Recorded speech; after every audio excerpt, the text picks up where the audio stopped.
It's going live. Just leave. It's going live. Just leave. Go. Go. Go. Go. Go. Go. Well, it looks like we're having technical difficulties to start the game. The stream now going live. And we are in the first inning of action here, pitting your SBA Eagles against the Purple Wave of CBHS. Again, both these teams have played games earlier today, and they are in action tonight. First batter for the Purple Wave, Trenton Lions, grounded out to first base, and the number 2 man for the Purple Wave, Ethan Finch, is at the plate right now, the shortstop. And he is hit by the pitch. It was a 3-2 count, and he will make his way down to first.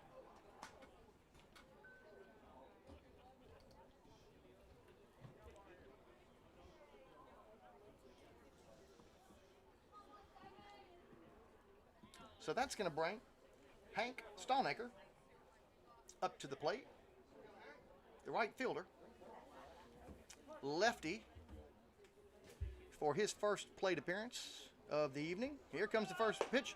The mounder's off to second.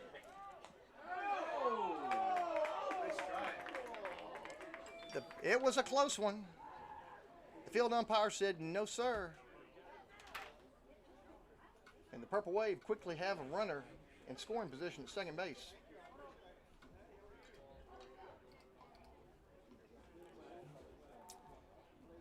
So Mr. Stallnaker, first pitch to him, ball.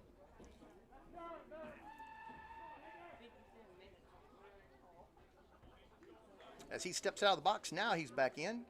And Joseph Gibson on the mound for your Eagles gets ready to deliver the 1-0 pitch. And here it comes. Foul back. Evening up things at 1 ball and 1 strike. Again, we'll give you defensively what your Eagles look like out there on the field in just a moment. Again, after the technical difficulties to start the game, apologize for that, but we're live now. Ball foul back again.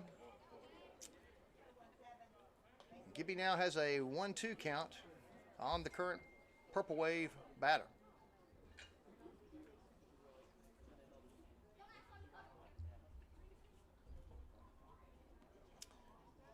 So Gibby eyes the runner at second. He's set, ready to deliver the 1-2 pitch. Nice stop by the catcher to keep the runner from advancing. And again, so evidently the ball made contact with the batter, so he will take his spot at first base.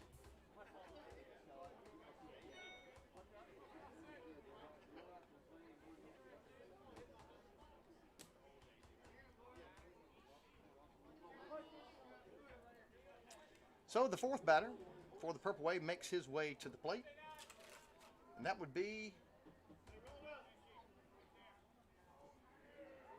Mr. Gossett. They don't have the first names on here. He takes the first pitch for strike 1. Mr. Gossett will be the second baseman this evening for the Purple Wave.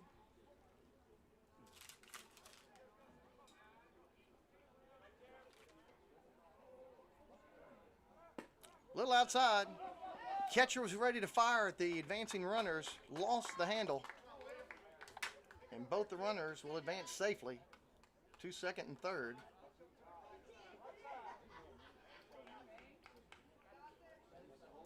And so now the Purple Wave have runners at second and third with 1 out here at the top of the first. Again, the ball gets off to the side of the catcher. Runners hold tight.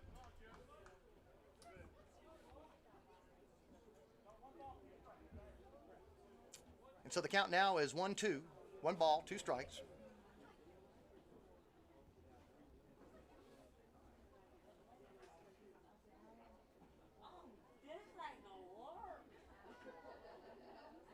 As Gibby gets ready to deliver the 1-2 pitch. And here it comes. Ball hit sharply down the third base line, foul. Count will stay at 1-2.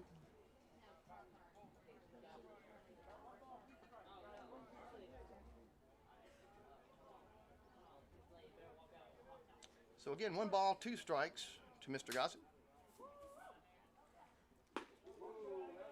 Outside. So that's going to even up the count now at 2 balls and 2 strikes.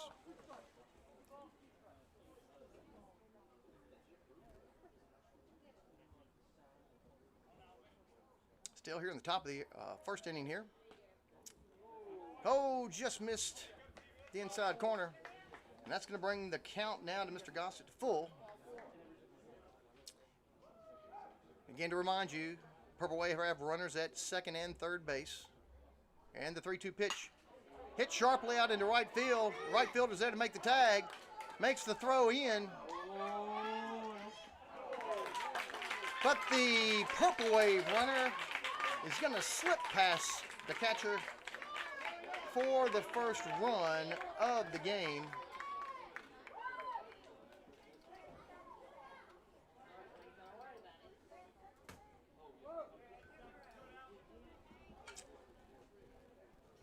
And the runner from second will advance to third as well.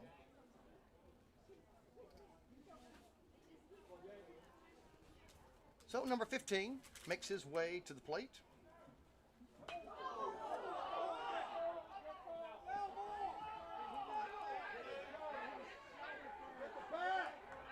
That hit the bat. The umpire says that it hit the player, but from here I heard metal. Hit him first. Oh, hit him first and then bat. Yeah.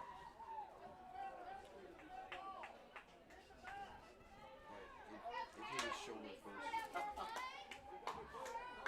That's Mr. Saxon. James Saxon is the person who just got hit by the pitch, and he will take his place at first base. And that's going to bring number 22 up to the plate. Again, I apologize to any CBHS fans who'll be listening to our broadcast. All they provided for us was the last names. Number 22 makes his way to the plate.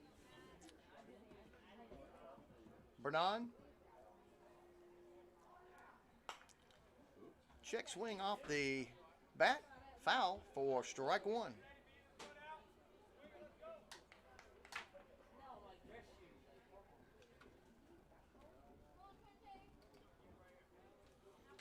So 2 outs here in the top of the first inning. Runners at the corners for the Purple Wave, leading 1-0. And he's going to be out as he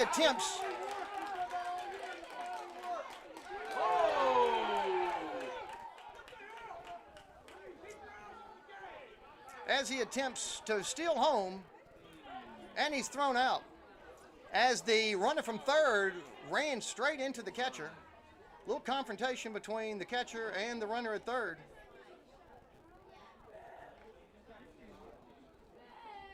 And the runner from third, Okay, so the runner from third may have been tossed from the game. So do I press this? No. I never touched that. And that'll be the end of the first inning You go, as the Purple Wave pick up 1 run one. and lead the contest by a score of 1-0. And we'll be back But you have to, in just do a it all moment. over again.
And we're back for action here at the bottom of the first inning. As your Eagles are on offense, and leading things off for the Eagles, Luke Ellis, who'll be in the designated hitter role for this game versus CBHS.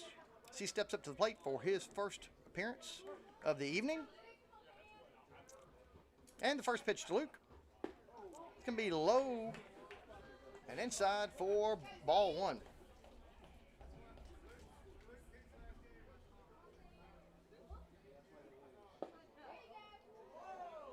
Two balls now.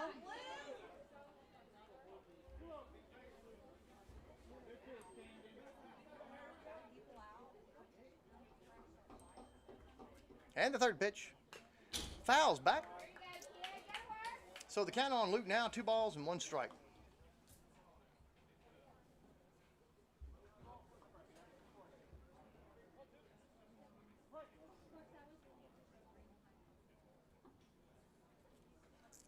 Again here at the bottom of the first inning, here at Thorn Field on the campus of Memphis University School, East Memphis. Luke Ellis, the first batter for your Eagles. At the plate, 3-1 count on him. And here comes the 3-1 pitch. Sharply hit to the first baseman. The first baseman bobbles the ball. Can he recover? He is safe because his foot came off the bag, according to the umpire. So things may be getting rowdy early here at Thorn Field. So Luke Ellis, the leadoff batter for your Eagles, safely makes it to first base, and that's going to bring up the pitcher, Joseph Gibson, number 11, to the plate.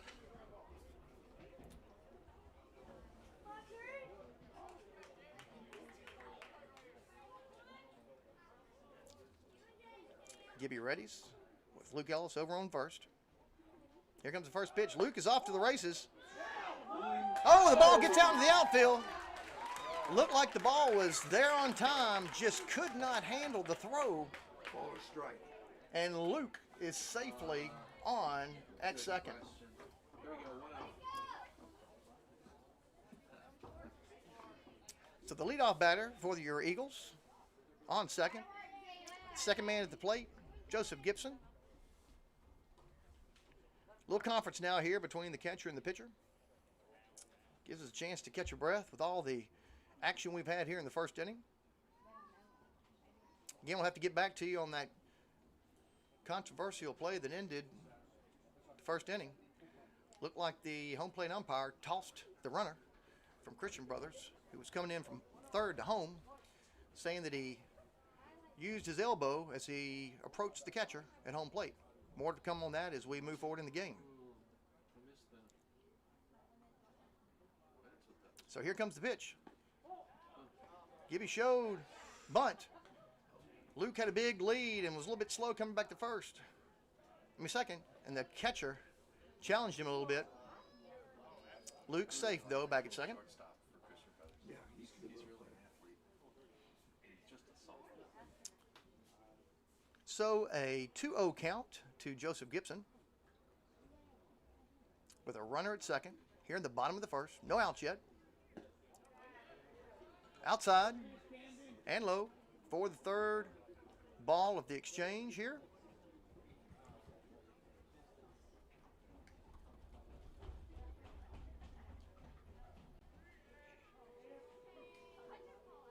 Pitcher for the Purple Wave, Cam Zendel, number 3, delivers a strike to Joseph Gibson, bringing our count now to 3-1.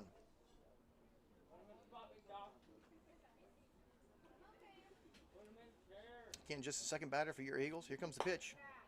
And ball 4 is the call. And Joseph takes his place at first base. Bringing now Eagle runners at first and second. And coming to the plate, Mr. Kalen Culpepper. Your shortstop, number 5.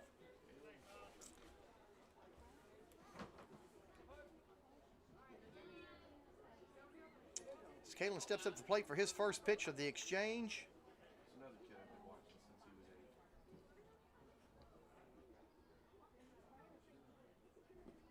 was 8. First pitch outside and low for ball 1. Kalen having a great regional tournament here. 3 home runs so far. 1 on Thursday night, 2 earlier today. Young man heading to Kansas State next year to further his baseball career. He's here at the plate right now. Luke is taking off to the races. The ball gets past him. It's out into left field. And that's going to give Luke Ellis a chance to round third and come into home for the score, tying things up at 1 run apiece.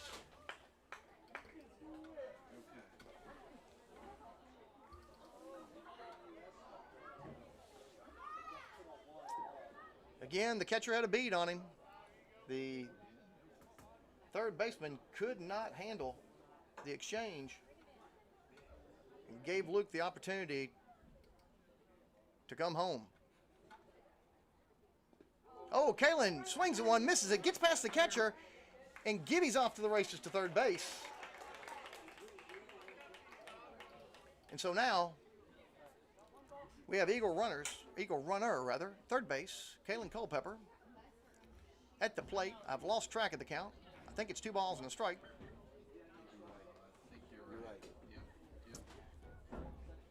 In a 1-1 tie ball game here in the first inning. That's going to be low and outside, bringing the count now to 3-1 to the senior shortstop.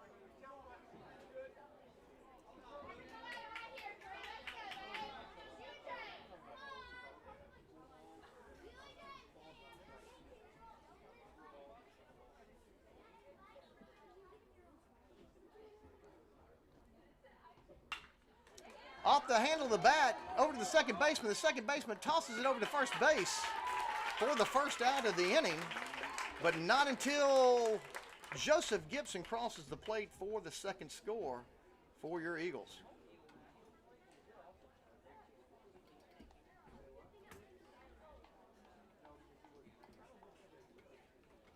So the bases cleared at this point.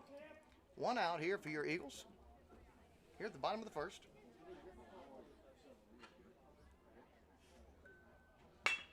And the batter, Aiden Bowling, hits one sharply back to the pitcher, who fields it over to first for the second out. And that's going to bring your catcher, Lucas Dickey, to the plate, number 7.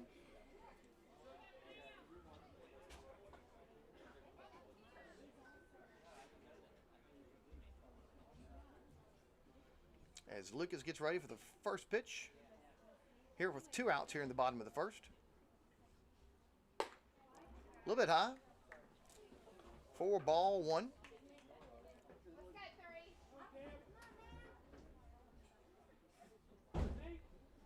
So 1-0 the count to Mr. Dickey. 2 outs here. He swings at the second one, no contact. Evening up the count at 1 ball and 1 strike.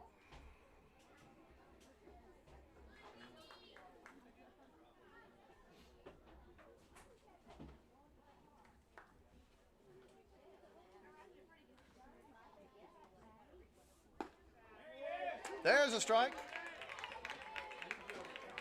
Now the count, 1 ball, 2 strikes to your catcher.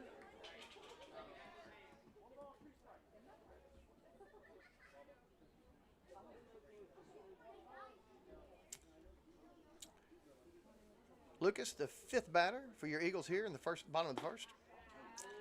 Takes the next pitch outside for ball 2. And so now the count evened up, 2 balls and 2 strikes to Mr. Dickey. Again, your Eagles leading 2-1 here in the bottom of the first. 2 outs here at Thorn Field in regional tournament action. And Lucas calls time.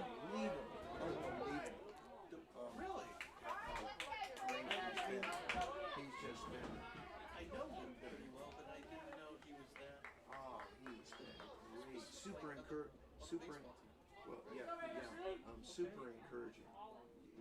And he swings at the pitch misses. Third strike called. Great guy. And that'll do it for your Eagles here in the bottom Okay, of so the I'm going to set the top of the inning here, so let's go. of the first inning. Okay.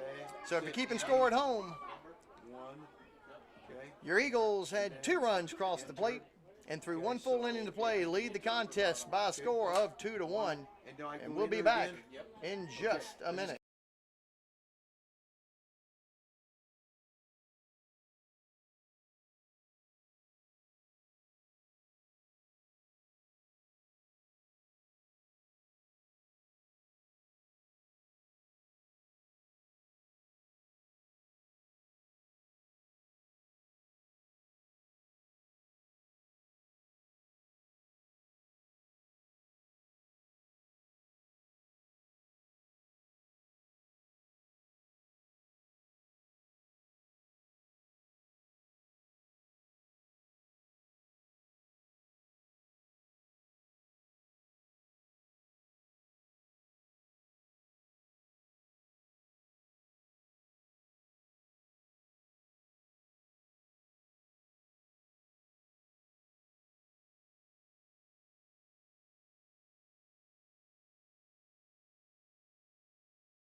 So we're back to action here at Thorn Field, the top of the second inning.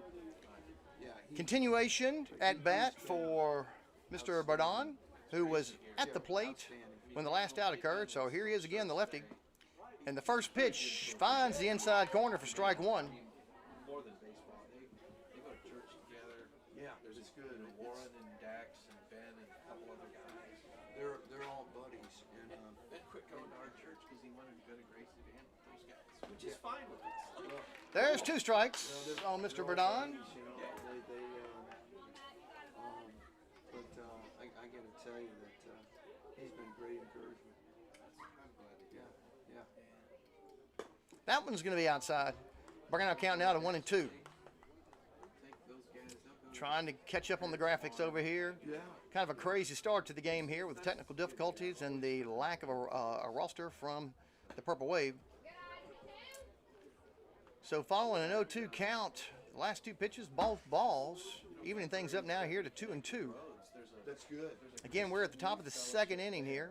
First batter. Turns out And it's hit high in the air to shallow right. The second baseman's under it, makes the catch for the first out of the second inning. Great.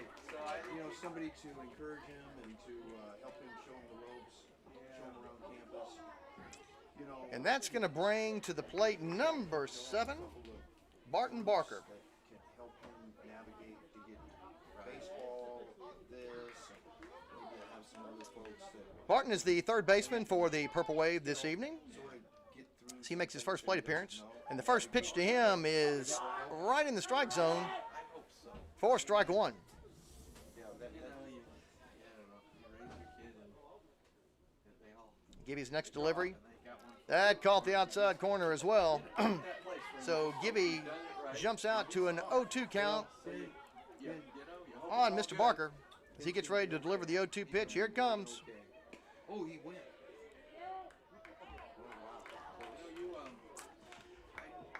Thought he went around. The field umpire said no, he did not. So we continue with the at-bat as he currently has a 1-2 count on him. Gibby in the windup. Here comes the pitch. A little bit high there Am I good enough? Do I want to do this? as the count moves to 2 balls and 2 strikes. He was in there. He didn't know what to do with that thought. I could tell. Joseph Gibson taking the mound, the senior. But you said 2-2 delivery.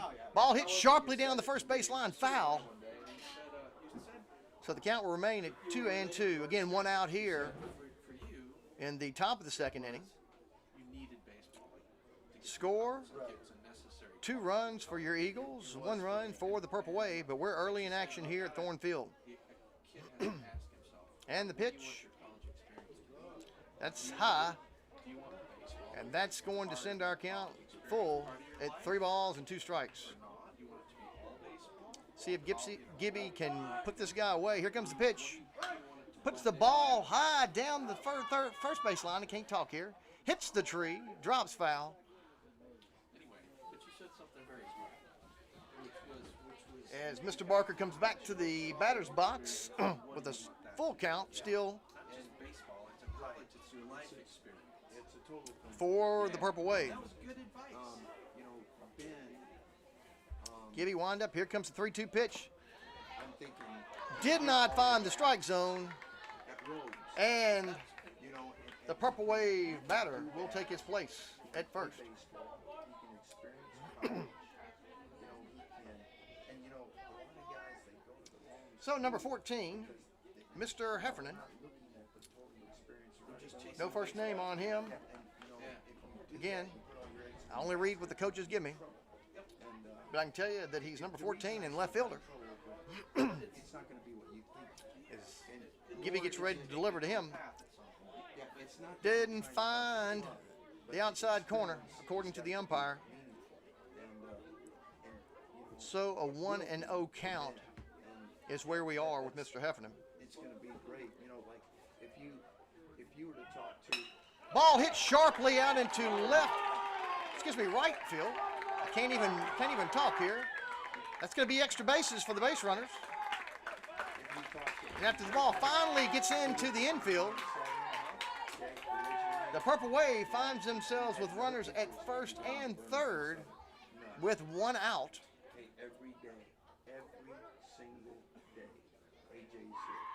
He preaches that. Hey, you guys, So you're missing it. here's where we are right now at the top of the second. The shiny object, you're missing it. Your Eagles For him, it was a life. have already pinned 1 out on the Purple Wave, Yeah. but the Purple Wave now have runners at the corners. And the center fielder, Brandon Phelan, at the plate. You know, just the experience. And you talk to his mom. Oh, his mom just raves. First pitch to Mr. Phelan. That's going to be strike 1 as he attempts to bunt. Changed his life. Doesn't make contact. Wow. Great experience. You know, baseball was great. It wasn't like, you know, baseball. At the Again, Division III level, there's some must win for both of these teams if they want to continue into this great experience. And regional tournament play. and Ball hit right to, lined it right to the second baseman. Makes the count, the catch for the out. Thought about throwing it to first, but again, we've got a runner at third as well that he kept his eye on. you really pretty much had it all. And now we have 2 outs here He had a phenomenal as the and Purple Wave so cycle back up to the top of the order. The designator, number 5, Trenton Lyons, is up I think it would next. be the same for him. I never forgot that little bit of advice. You probably didn't even realize that you were giving me that advice. Trenton's second at bat of the contest. Grounded out to first base, his first time up. Yeah. Had a good game in the previous game to this one. You don't want to. It takes a lot to play college baseball, Gibby makes a play back to first. and it's just part of it. You know, you get your Trenton's a catcher by trade, sophomore catcher for baseball. the Purple Wave. All 3 of them are important. Caught last game, so they're giving him a rest, but he'll stay in as the designated hitter for CBHS. Gibby again. Oh, man, you got to catch that ball, son. If Close play at first with Joseph. put all your eggs, First baseman couldn't hold on to the ball, don't worry about so the runner your test. safe and still alive here at the top of the second inning. John Belushi in Animal House. Again, runners at first and third for the Purple Wave with the leadoff batter for the Christian Brothers High School at the plate. The ball goes behind the batter for the first ball of the exchange. He'll be fine. He's got great foundation. He doesn't want it to be all baseball, but he wants baseball to be part of his life. I'm hoping Runners are running, and Mr. Lyons finds the gap, and that's going to score 1. Oh my gosh.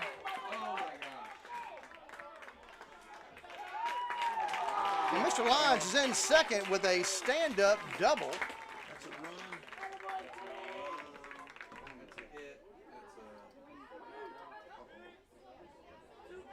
So that'll knot things up here at the top of the second. Yes. What do you got now? You got it's they're not home. So I got to start a new game.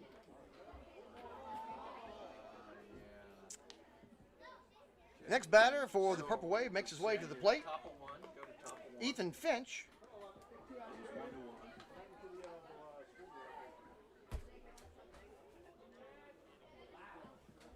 It's 1-1. And Gibby's pitch.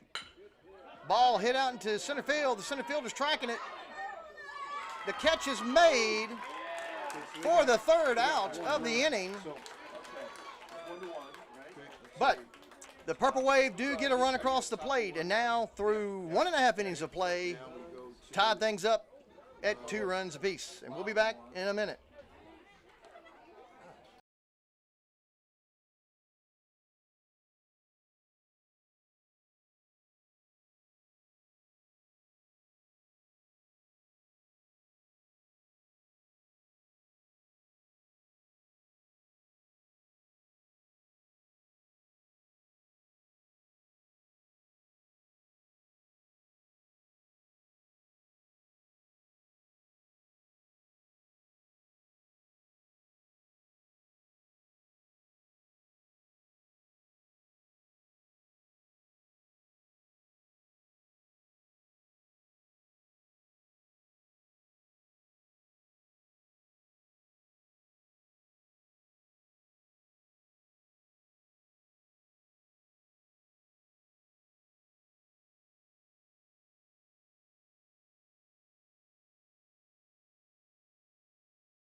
okay, let's see. I don't know. Okay, and we're back. It is the bottom of the second inning Scoreboard 1 for yes. here in regional tournament action. Mason McHughes, your first baseman, is starting things off here for the second inning. Scoreboard 1, yes. Okay. Now. As he gets ready for his first pitch here in the bottom of the second inning. Set inning, top, setting inning 1, enter, First pitch doesn't found the strike zone. enter. Now add 1 run for top of 1. Okay. Now go So Mason gets ready for his second pitch of the exchange. yeah, 1, enter, exactly. That's going to be 2-0 now to Mr. McHughes. Again, the junior first baseman for your Eagles. Now you're top. Wait a minute. Nope. See, you're still in the As top he of awaits the pitch from Mr. Zendel. and go to 2, enter. And the 2-0 pitch fouls back, No, it's not changing. bringing his count now to 2-1. It's 0. Again, we've got some How come we did that? things going on with the scoreboard here locally. Okay. They are working to resolve those issues as Mason continues at the plate with the 2-1 count. Because you have to reset scoreboard. So, wait a minute. Puts the ball in play. The shortstop. Shortstop grabs the handle, throws it over to first base to make the first out for the inning. Set inning. 1, enter. And that will bring the left fielder, Carson Taylor, to the plate. Now you're at top of 1. Give it 1 run. Sorry, I'm just. Oh, that's okay. Okay, now we go. Okay. Set inning. Now go to Carson's 2. first plate Oh, wait a minute, I'm appearance sorry. in the contest this evening. Go to bottom of 1. This is where we keep going wrong. So he gets ready for the first pitch. Looks like we. And here it comes. Right down the middle. Strike 1 the call. Okay. As he steps back up to the plate. Now set inning. And the Purple Wave pitcher gets ready to fire again. Now your top 0 enter. Okay. And here comes the pitch. He swings with no contact. We're gonna go to set inning. Now go 1. And 0-2 is the And there you go. count One for Bob. to Mr. Taylor. Now, if you give it 2 runs, there you go. Okay. Now we go back to set inning. Yep. And now hit 2. Puts the ball in play to the third baseman. Third baseman finds the handle, gets it over to first base in time for the second out. 0 for top. And now it says TO2, so you're top at 2. There you go. Okay. And now we're at the bottom. And now we're at the bottom, so we get set in. So that'll bring your center fielder, Mason Kaufman, Yeah. up to the plate for his first at bat this evening. 2 outs, correct? You got me. Let me check. 2. First pitch to Mr. Kaufman is low and outside for ball 1.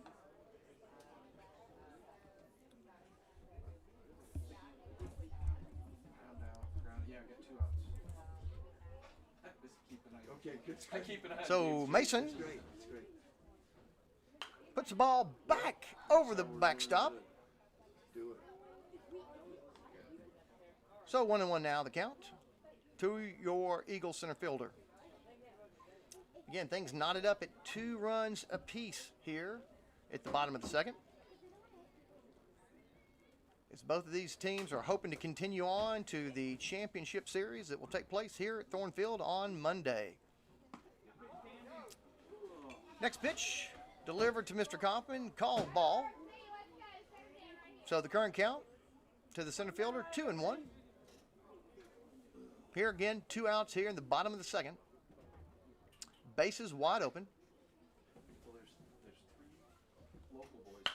Ball put in play between the third baseman and the shortstop. And Mason outruns the throw. A one-hopper over to the first baseman who just could not find the handle. CBHS center fielders. And your Eagles now have a base runner. And his name is Mason Kaufman.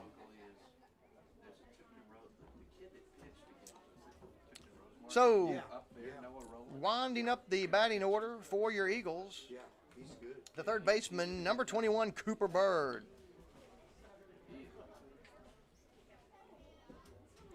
So he gets ready for his first pitch of the evening. Remember, Mason Kaufman, your base runner over at first.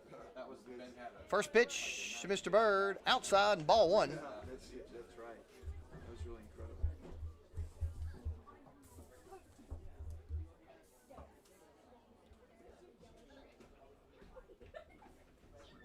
Cooper Bird, a senior over at St. Benedict, gets ready for his second pitch. Outside for ball 2. Some of the Purple Wave fans disagreeing with that, but he didn't ask their opinion. There's a strike. So now Cooper sitting on a 2-1 count as his teammate Mason Kaufman is at first. The ball hit over the second baseman. The second baseman easily makes the pickup and over to first for the third out of the inning. And that's going to do it for your Eagles in the bottom of the second. So no runs, No runs. 1 hit for your Eagles. And when we come back, we'll be ready to start things off with the top of the third.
So we're back for action here, folks. Top of the third inning here at Thorn Field.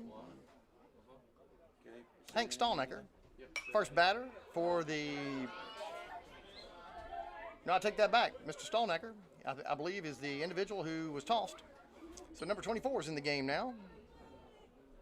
That would be Dylan Bowers. And they got two. They got one. Wait a minute, you're still at the bottom of one.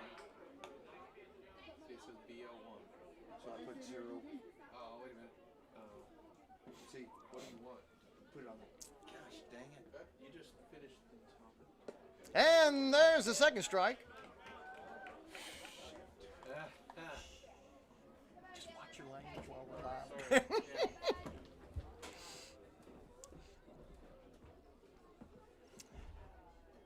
Yeah. Oh, and he fouls it back.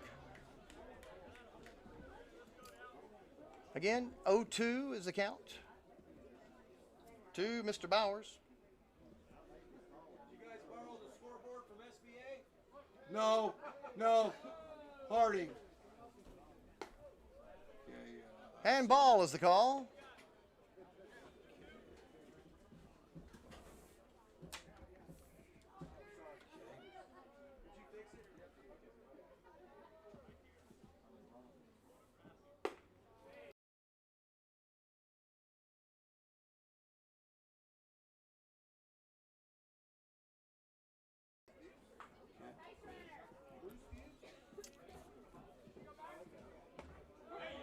And there's the third strike called in the first out of the third inning. Bottom 0 and the bottom 2. so Let's see. Yours bottom. So that's going to bring up William Gossett, the second baseman, number 9, to the plate. Again, all knotted up here at 2 runs apiece in the top of the third inning. Top of 3. And we have somebody else. And the first pitch, he showed bunt, pulled back, and ball 1 is the call. we got 1 out or 2. How many outs? 0? 0 outs. Oh, 1, excuse me, 1. 1 out. Okay, we got it. Little adversity. Joseph Gibson, next pitch. Ball hit sharply out into right field. That's going to be a base hit. As the right fielder scoops up the ball, gets it back into the infield. And the Purple Wave have a base runner here in the top of the third. The catcher, next up for the Purple Wave, James Saxon. Hit by a pitch his first time up.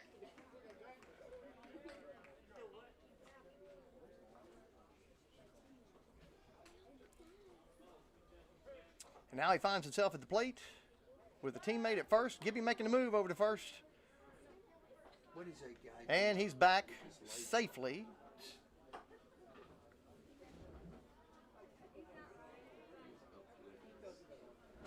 Gibby still looking over at first, checking the runner back. Now he focuses his attention on the... No, he goes back to first and almost gets him.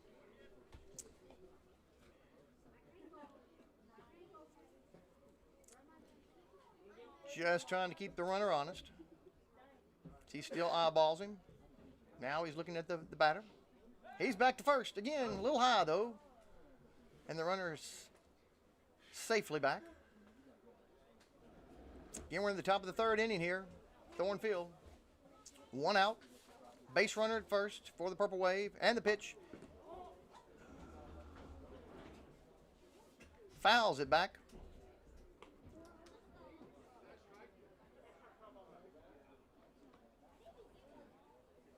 So 0-1 the count. To the fourth man in the rotation. Excuse me, the fifth man in the rotation for CBHS. Again, a runner at first. As Joseph Gibson gets ready for the delivery. No, back over to first. Again, a little high. Runner safely back. Again, a beautiful evening for baseball here. Little wind. There's a strike. So Gibby jumps out to an 0-2 lead over the catcher.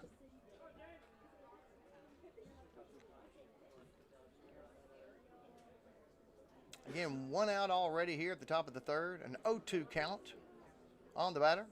He fouls the next one back, and the count still remains at 0-2.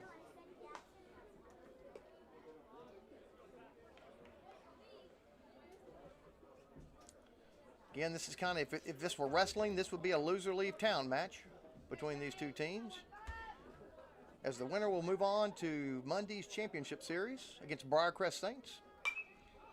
Ball hit down the first baseline, foul, back over the dugout. The count still remains at 0-2. Again, the Briarcrest Saints were victorious over Christian Brothers earlier, so they will be moving on to the championship series starting on Monday.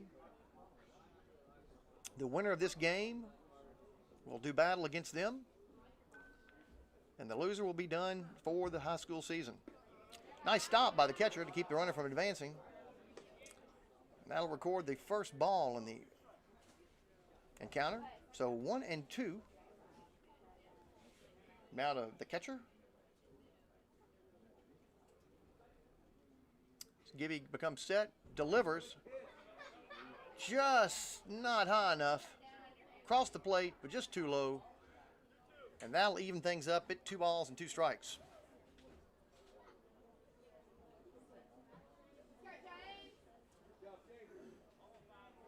So 2-2 the count now here.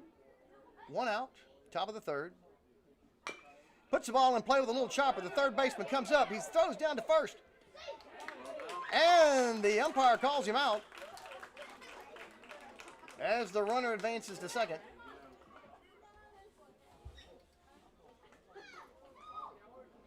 And that's going to bring up the first baseman, who I know has a first name. I just don't know it. Number 22, Burdon.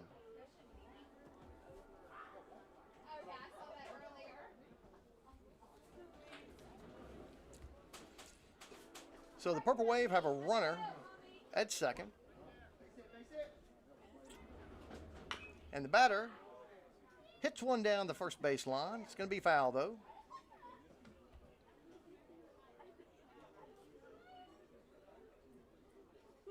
In a tight game so far through 2 innings.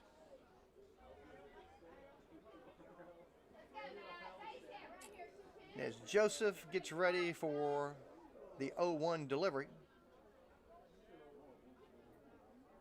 And here it comes. A little discussion of whether he went around. The home plate umpire says, yes, you did. And Joseph jumps out to an 0-2 lead on Mr. Burdon.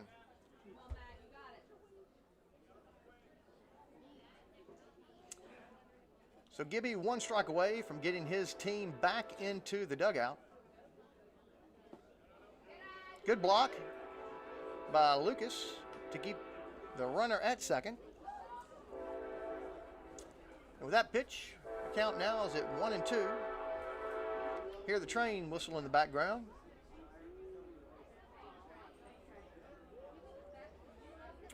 Here comes the 1-2 delivery. Oh, that's going to be outside and high. Nodding things up at 2 balls and 2 strikes.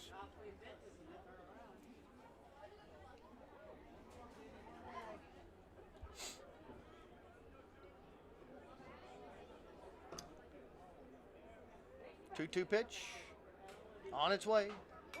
Fouls it back to keep things where they were.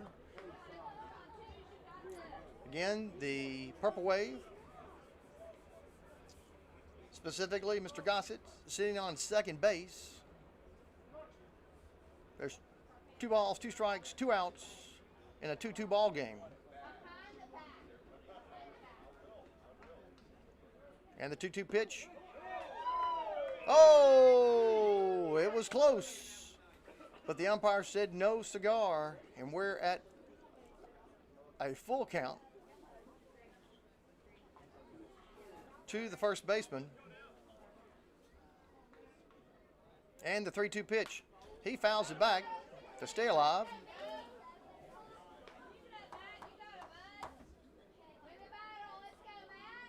Continues to battle. As Joseph looks for the signs from his catcher as he prepares for the 3-2 delivery. And here it comes. Fouled back again.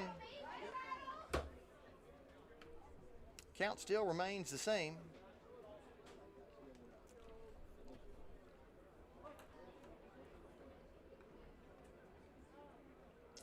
Top of the third inning here. All knotted up at 2 runs apiece. And the pitch.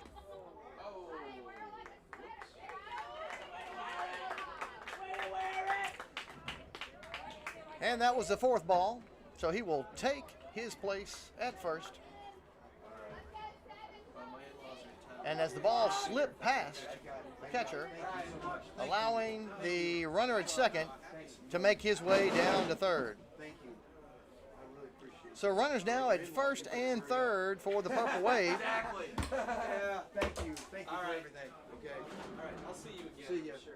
And that's going to bring Barton Barker to the plate, the third baseman.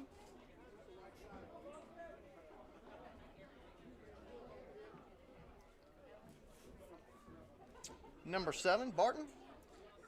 As he steps up ready to do battle with teammates at the corners. And the pitch. Hits the ball down the third base line, foul. So things now will start off with an 0-1 count.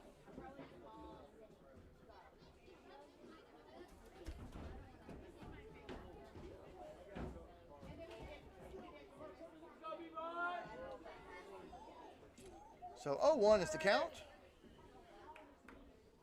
Purple Wave runners first and third. There's a strike.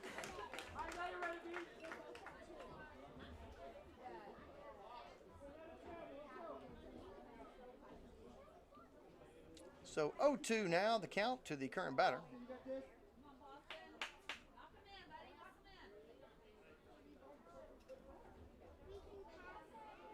Well, as the fans are calling him Boston, I'm going to think that that's his first name, so we'll go with that one. Again, coaches didn't provide me with the first names. I'm kind of listening to the fans to pick up on that. Puts the ball over the backstop as the count still remains at 0-2. Again, 2 outs here in the top of the third. 2 runs apiece for both of these teams. In a Catholic shootout here at Thorn Field. That ball's going to come in high for ball 1. So 1-2 now the count.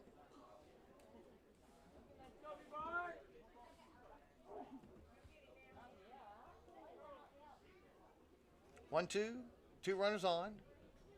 Puts the ball sharply to the third baseman. The third baseman over to first. Gets past the first baseman. A run did score. Third baseman just could not make the throw to first. And so we have a 3-2 advantage in favor of the Purple Wave now.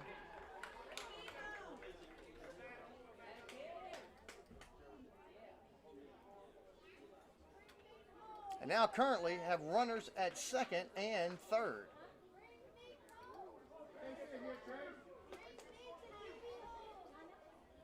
So the left fielder makes his way to the plate.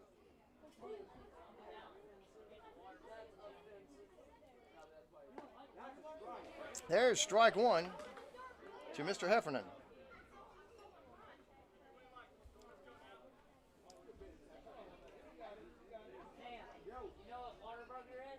And the next pitch, a little outside.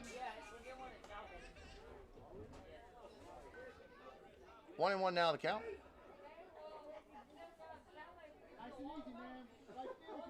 Again, Purple Wave with runners at second and third. Joseph Gibson with a 1-1 count on the current batter. Ball hit, foul.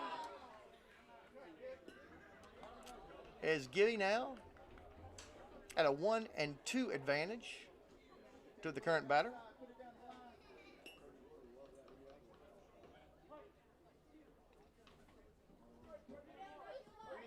He reached for it. Swings at it. It's missed. And that's the third out of the inning. And your Eagles will head back to the dugout. Now in the inning, they gave up a couple of hits and 1 run crossed the plate. And now the Purple Wave lead in the contest by a score of 3 runs to 2. And we'll be back for the bottom of the third action here in just a minute.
So we are back here on the campus of MUS. Division II AA West Regional Tournament action played between the St. Benedict Eagles and the Purple Wave of CBHS. Bottom of the third inning, we're at the top of the order for your Eagles as Luke Ellis makes his way to the plate, the designated hitter for this evening's matchup. Your Eagles find themselves trailing by a run here at the bottom of the third. 3-2 in favor of the Purple Wave. And the first pitch. Not to the umpire's approval. So 1-0 now the count. To the senior, Luke Ellis. Luke puts the ball over the head and just out of the glove of the second baseman for a base hit to start things off here at the bottom of the third for your Eagles. So the leadoff batter now safely on, and that'll bring Joseph Gibson to the plate. Your pitcher.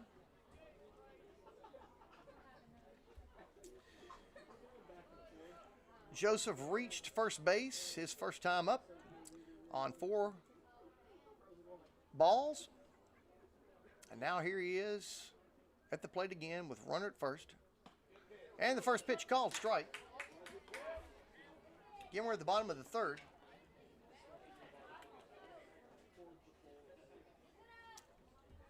Luke leading things off with a base hit to right field. And Gibby seeing what he can do to get him home. Play back at first, not in time.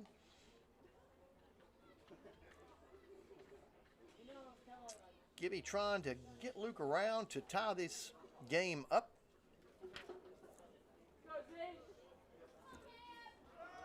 Here comes the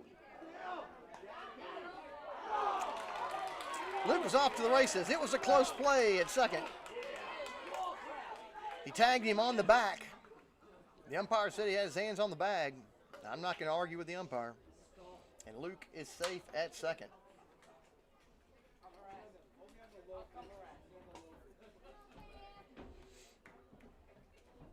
Didn't see that last pitch, so I don't know what the current count is. We'll have to wait on the umpire. Do know that Luke is at second. Gibby's at least got 1 strike on him. Tries to put down a bunt. He calls that a strike. So that must mean that the pitch that we missed was a ball. So 1-2 now, the current count on Mr. Gibson. So he readies himself to see what he can do to get Luke closer to home.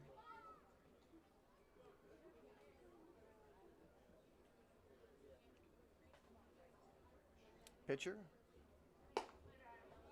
keeps eyeballing Luke at second. Loses focus on the pitch, and it's high and outside, evening up things at 2 balls and 2 strikes.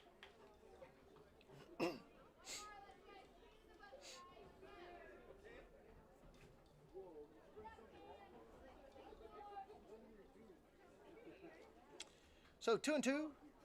Now the count to the pitcher. Luke Ellis over at second. And the delivery put high over the backstop as our count remains at 2-2. Again, the Purple Wave have picked up a run in each of the 3 innings for them. Lead the contest by a score of 3-2. Your Eagles picked up 2 runs in the first, nothing in the second. Here we are in the third. Reaches for it, grabs the ball, it's over the shortstop. Shortstop over to first. And he's not in time as the runner is safe at first.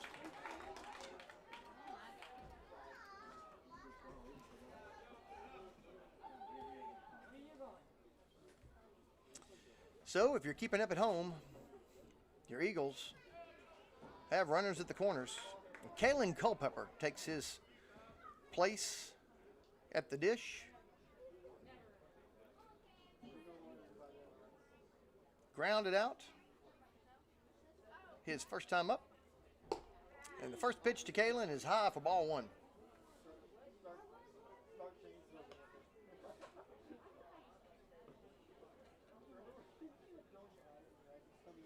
Kalen, a senior, St. Benedict.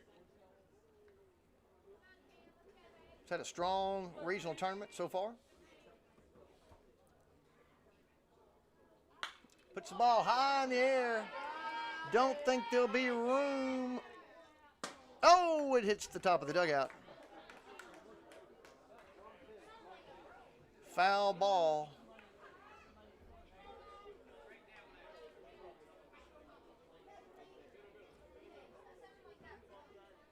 And the count, 1-1.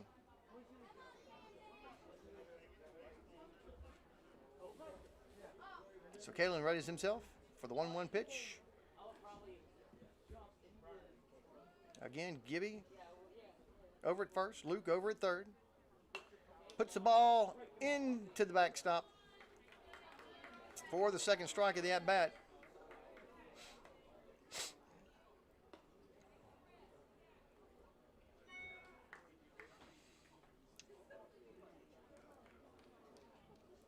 Looks like they have a pinch runner or not. Can't tell. Pinch runner made on the field at first or not.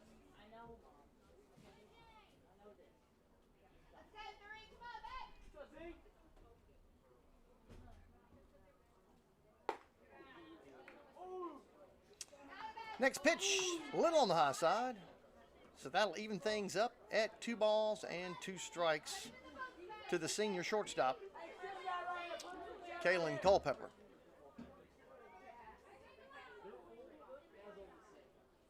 As the pitcher readies himself for the 2-2 pitch. Here's the delivery. Oh, he hits him. And that's going to load things up here at the bottom of the third.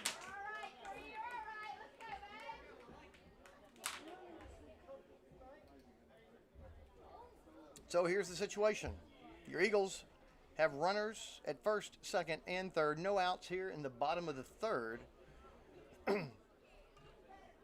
And the right fielder, Aiden Bowling, makes his way to the plate.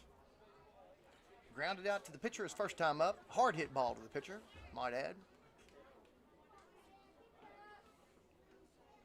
Looking to put something in the form of a base hit out into the outfield, if at all possible. And he swings at the first one with no contact for strike 1.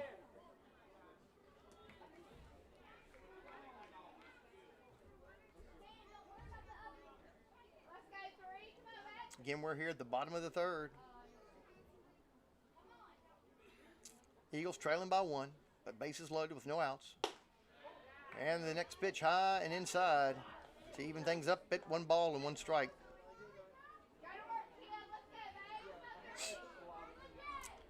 looking to make something happen here to add some more paint to the scoreboard for your Eagles. And the 1-1 pitch. That finds the strike zone. And so Aiden finds himself now in a 1-2 count, trying to make something happen for his Eagles.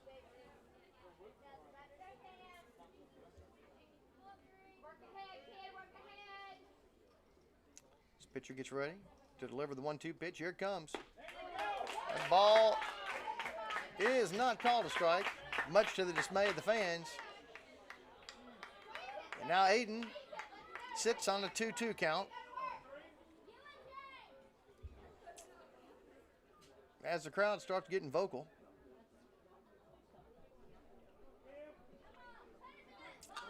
Pitcher's got his signals. Aiden is ready for the 2-2 pitch. Pitcher's ready to deliver it. Here it comes. And that caught the outside corner, according to the umpire. And that'll be the first out for your Eagles here at the bottom of the third. So your catcher, Lucas Dickey, makes his way to the plate. But not after he is in conference with his head coach. And as he steps up to the batter's box, Kalen remains at first. Gibby remains at second. Luke remains at third. And the Eagles remain down a run to the Purple Wave here in the bottom of the third inning with one out. And the first pitch to Mr. Dickey. That was actually in the left-handed batter's box and was called a strike. I don't see how it could have caught any portion of the plate from up here.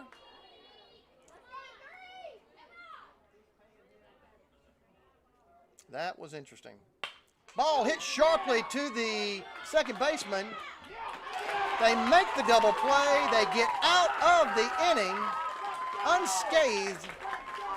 And so, through 3 innings of play, your Eagles still down a run, 3-2. And we'll be back in just a minute.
So we're back with action in regional tournament play.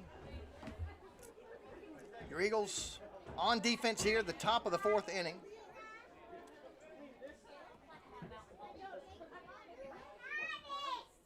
Joseph Gibson still on the mound for your Eagles. And the first batter, the center fielder, Brendan Phelan, takes first pitch for strike 1.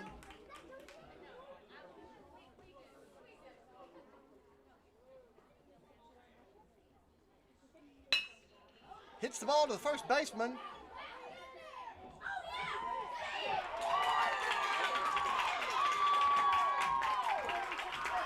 And As the first baseman was out of position to make the play, Gibson tries to get over in time and just does not connect.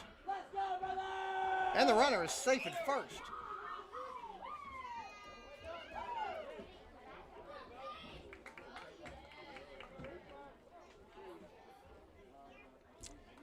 And so the Purple Wave are now at the top of the order. Trenton Lyons, the designated hitter, is up. The ball gets past the catcher. And the runner advances to second.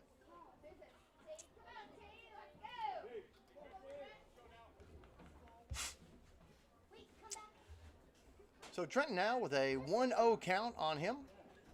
Now with his teammate 90 feet closer to the plate at second.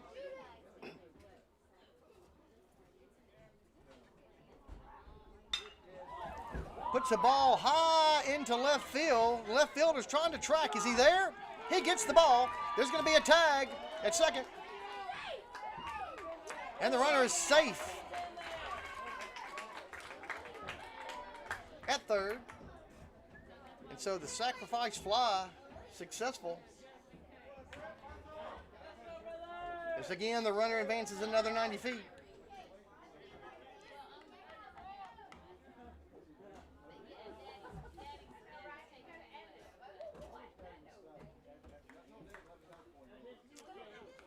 And so Ethan Finch now takes his spot at the plate, the shortstop. Takes the first pitch for strike one.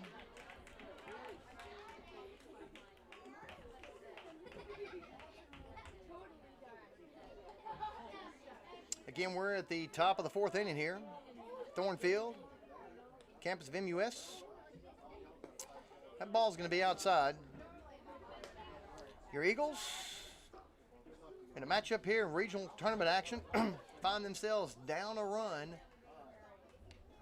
to the Purple Wave of CBHS. Ball hit high in the air. That's going to be backing out of play. And that'll bring our count now to 1 ball and 2 strikes.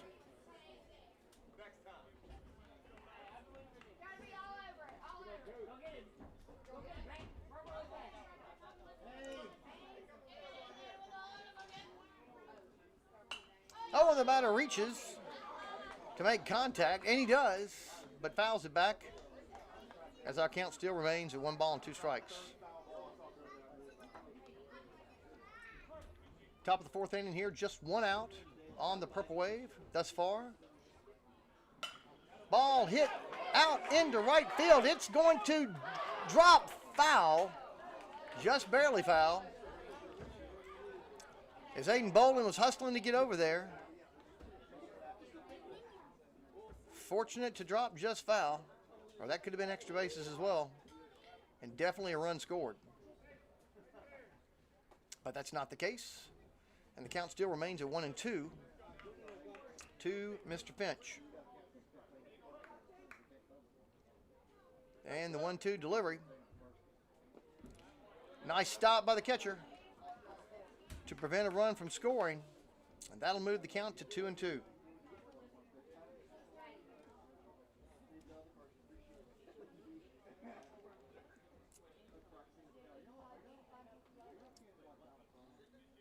Gibby studies. Here comes the 2-2 pitch. Hit out into left field. It's deep, deep, deep, deep, deep, deep. It's going to be dropped for a base hit. And extra bases for the batter as he takes his place at second. And another Purple Wave runner crosses the plate.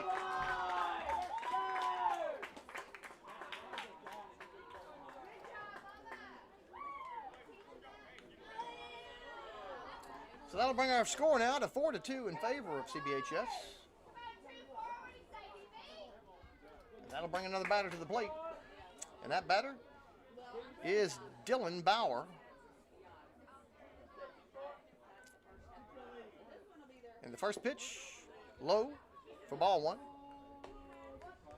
Again, for those of y'all joining us late, Dylan taking over the duties from Hank Stallnecker, who is ejected from the game in the first inning of play for unnecessary contact with the catcher. There's the strike, evening up things at 1-1.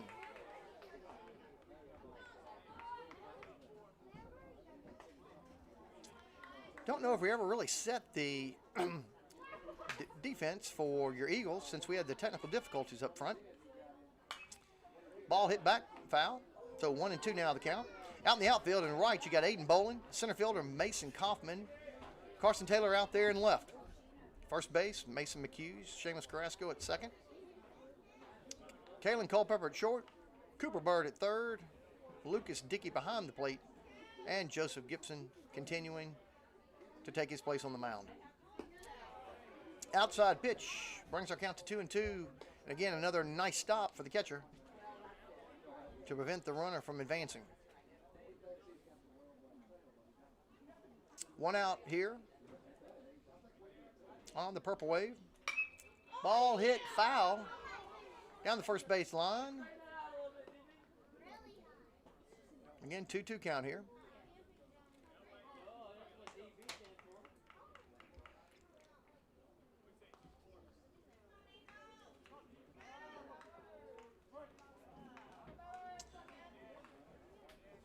And the pitch.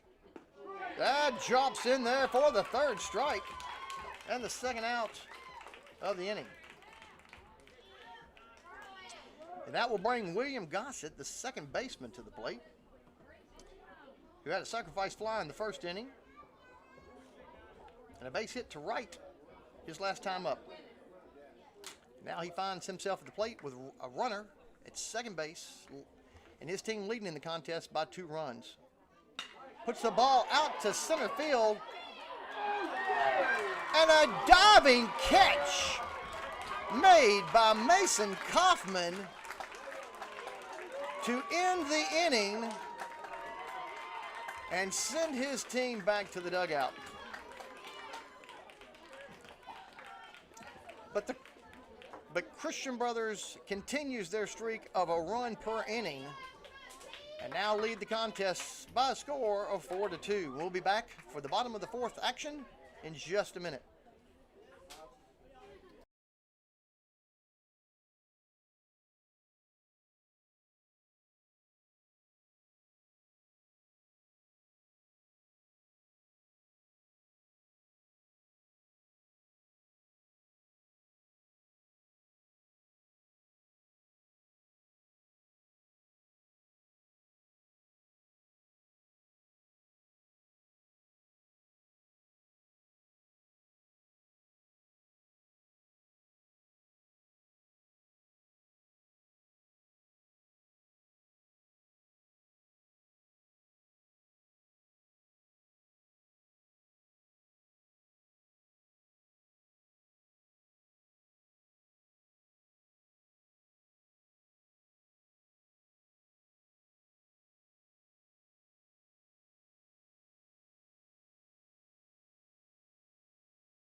So the catcher's made his throw down to second, so that means we're ready for action here in the bottom of the fourth inning. First batter to the plate for your Eagles, the designated hitter. Oh, excuse me, my bad. The first baseman, Mason McHughes. I saw Mason's name and read the wrong position, and he's up for his second at-bat of the evening. First pitch, slaps it right between. Oh, the first baseman knocks it down. And I tell you what, they made a heck of an effort over there. The umpire did not agree that it was made in time, but I tell you what, it was a heck of a play. Got to give the Purple Wave credit for that one. But it's going to put a runner on first base, more importantly for your Eagles. And it's going to bring Carson Taylor, your left fielder, up to the plate.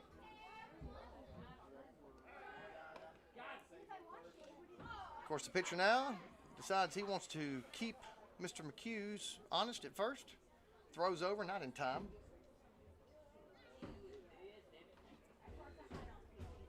As Carson gets ready for his first pitch, right down the middle. But a little low, and ball one is the call.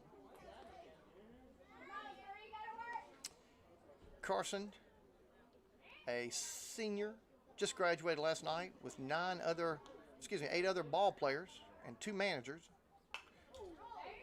Carson puts the next pitch back into the backstop.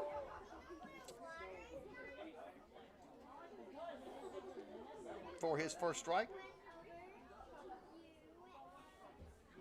So 1-1 now, the count, excuse me. It's late in the afternoon, early in the evening. It's been a long day. My mind's wandering. That ball's low. Nice little stop for the catcher to keep it in front of him, though. And the count to Mr. Taylor is 2 balls and 1 strike. As the catcher comes out to the mound to confer with his pitcher. Again, Mason McHughes over at first base. Carson Taylor, the left fielder, at the plate. We're in the bottom of the 4th inning. No outs so far for your Eagles. But they do trail by 2 runs here in this contest by a score of 4-2. Carson Taylor readies himself for the 2-1 pitch. And here it comes. Puts it in play down the third base line, foul. And that'll knot things up at 2-2 to the senior left fielder.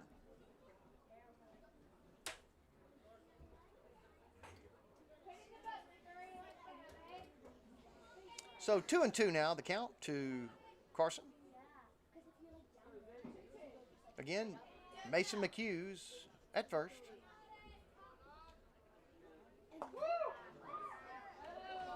Did not catch the outside corner. And that's going to knot things up at 3-2.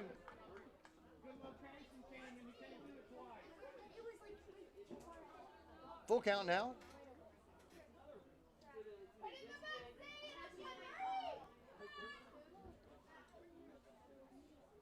And that's in the dirt. And Carson will take his place at first base as Mason moves over to second.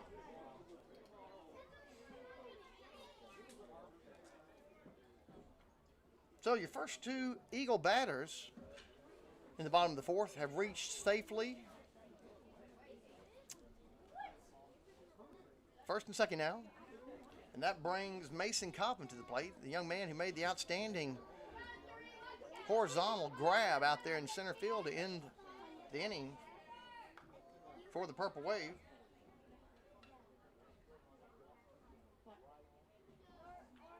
Had a base hit, the third baseman first time up. And here he is now with 2 runners, first and second. Shows bunt. Strike 1 is the call. Again, the Eagles trying to do something. Have been scoreless since the first inning. They added 2 runs in the first. Nothing since then. Whereas their opponents have added a run in every single inning thus far.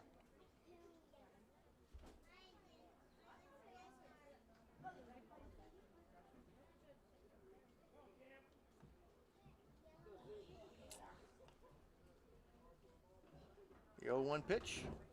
Puts a bunt down. It's going back to the pitcher. The pitcher picks up the ball, throws it over to first. And makes the play for the first out of the inning. But the sacrifice bunt was successful and moved the runners to second and third accordingly.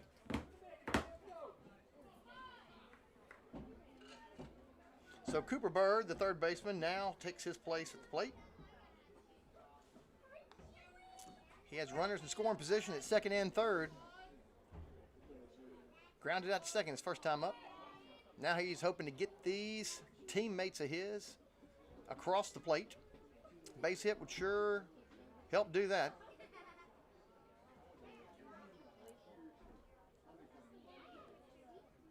Appreciate y'all being with us this evening. Hope you were with us this afternoon. A great game earlier today. Oh, he swings at an inside pitch for the first strike of his second plate appearance.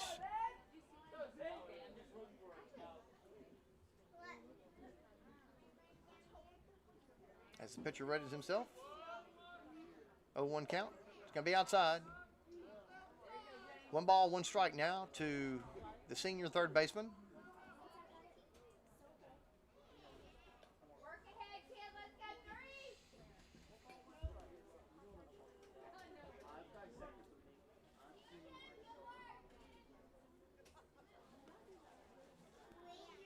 As the pitcher readies himself.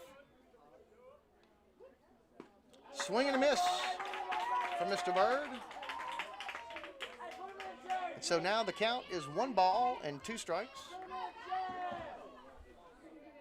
1 out here in the bottom of the 4th as your Eagles still trail by 2 runs. And the pitch fouled back. So Mr. Bird still stays alive.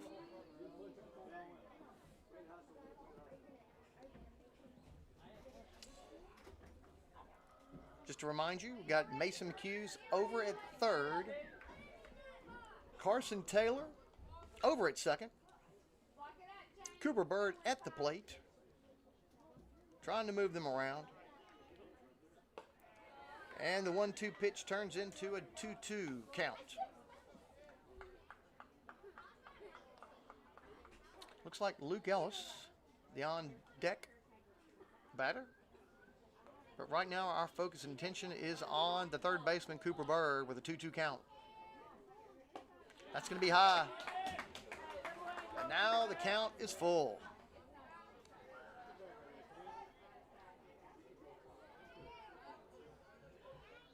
Again, 1 out here in the bottom of the 4th. Got 2 base runners. Be just enough to tie this thing up. And Cooper puts it high into play, out down the third base line. The third baseman makes an over-the-shoulder catch in foul territory for the 2nd out.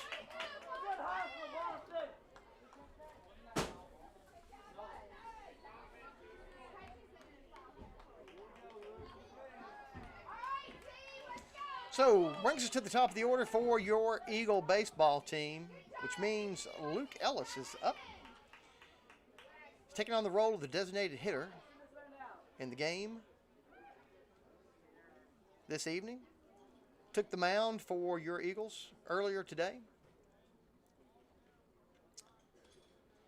So, coach trying to give his throwing arm a rest, but wants to keep the bat in the order. Right now, we got a conference out on the mound with the pitching coach and his pitcher and his catcher.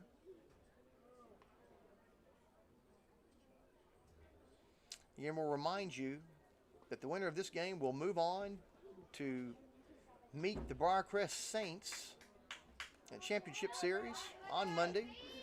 Saints only have to win 1 game. If they lose the first, there will be another, because it is a double elimination tournament. And the winner of this game will meet them then. The loser of this game will dust off the cleats and the gloves and call the 2021 high school season officially over.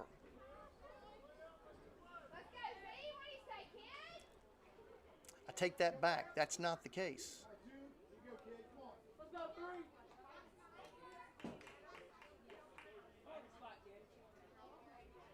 Both of these teams have earned a spot moving forward in the tournament. I wasn't thinking. I was thinking about the first game of the day today. So my correction on that. The loser of this game will be the 3rd place team, which will travel for their next game. The winner of this game will guarantee a chance to host the next game in the state tournament ladder. So Luke Ellis starts his session off with a strike. Looking at 2 outs with 2 runners on base here at the bottom of the 4th. Next pitch is going to be high and outside to bring things to a 1-1 count. Under the lights here at Thorn Field. as Luke gets ready for his 1-1 pitch. Puts the ball high in play to the left fielder, who tracks it, makes the catch, and ends the inning for your Eagles. As the Eagles strand 2 will go to the top of the 5th inning with your Eagles trailing by a score of 4-2.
New pitcher for your Eagles.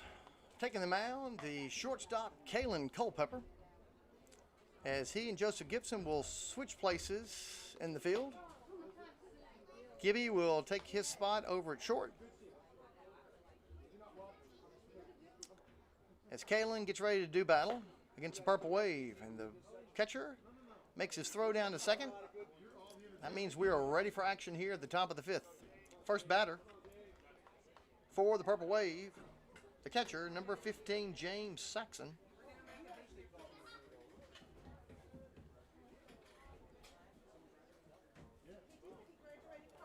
As Kalen gets ready to move on.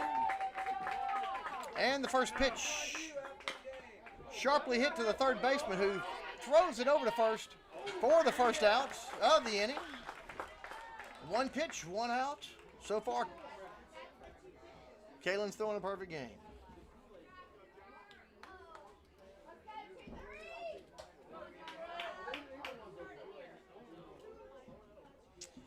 So the first baseman, take that back. Strike one's the call. New batter in the order here, number 23. Trying to find out who he is. That would be John Webb.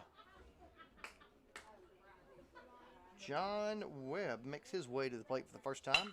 Puts a ball in play to the shortstop. The shortstop grabs it over to first in time for out number 2.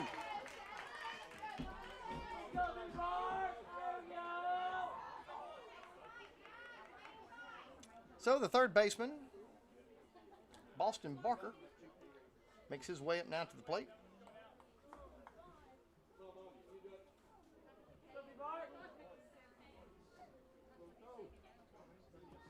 As he gets ready for the first pitch of Kalen Culpepper. Here it comes. Right down the middle. Strike one.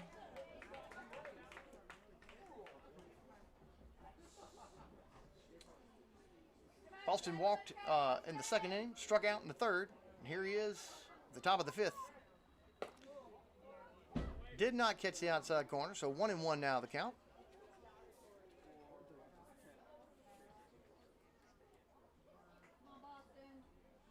Still a 4-2 advantage for the Purple Wave here at the top of the 5th. He swings at the next pitch with no contact, so that'll make the count 1 ball and 2 strikes. Come on, B-boy! Go! And the pitch. He swings at it. He misses it. It gets past him. Can it get down there and blast? Not in time. And on a dropped third strike, the batter is off to the races, and he is safe at first. Hope that doesn't come back to haunt us.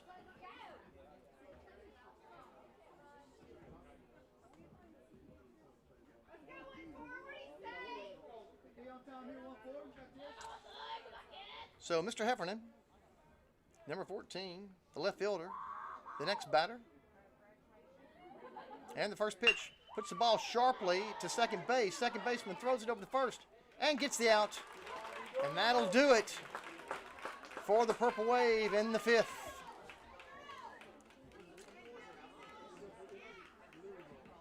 No hits, no runs, and your score still remains CBHS 4, SBA 2, and we'll be back for the bottom of the 5th in a minute.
So we're back live here at the bottom of the 5th as the Purple Wave catcher has made his throw down.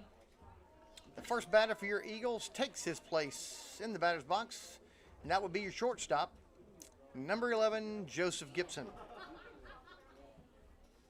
Gibby's third plate appearance for the evening.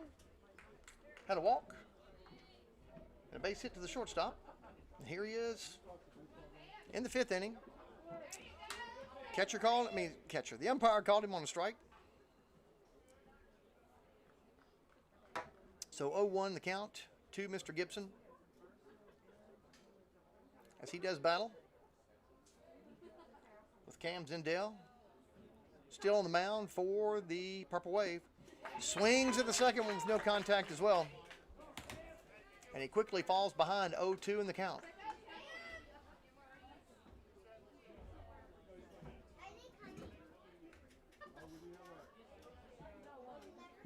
First batter for your Eagles here in the bottom of the 5th.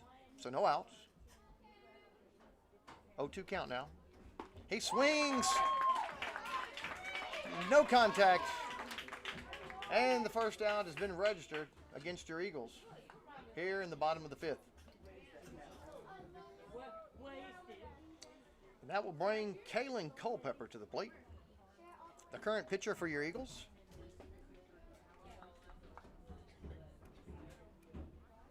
He steps up to the plate ready for his turn. Pitcher steps off the mound. Gathers his composure. Kalen adjusting his leg guard. 2 games for Mr. Culpepper so far. 3 home runs he's registered so far in the tournament.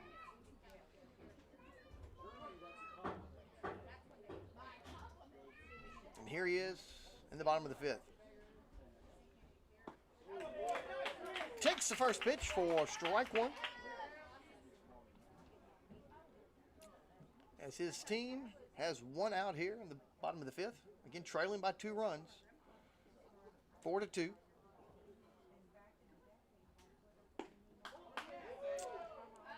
Umpire didn't think that one caught the plate.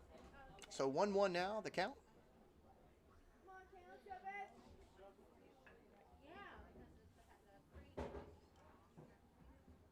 And the 1-1 pitch.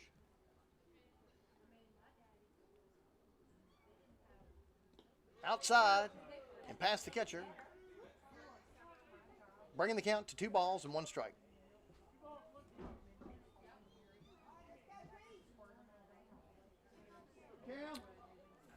So 2-1 now to Kalen.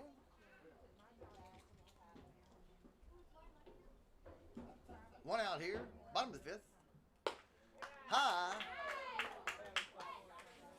And so now the count to Mr. Culpepper. 3 balls, 1 strike. As he tries to get something started for your Eagles here in the bottom of the 5th, trailing by 2. That's high. Ball 4, and Kalen will take his place at first.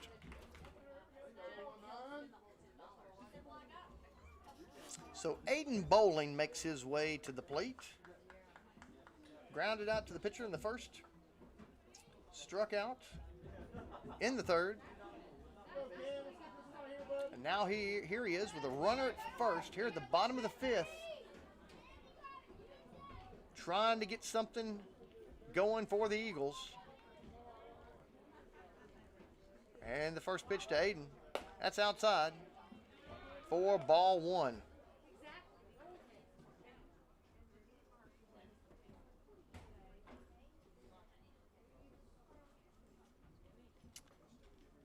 Eerily quiet here with the fans. Kalen's off to the races. The catcher gets him, nails him. And Kalen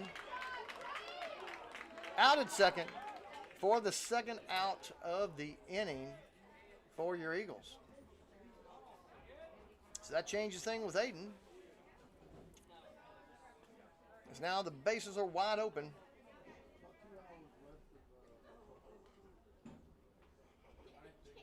And he has 3 balls and no strikes.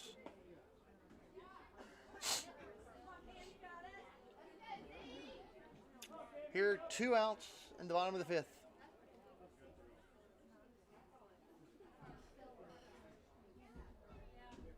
As Aiden takes his place.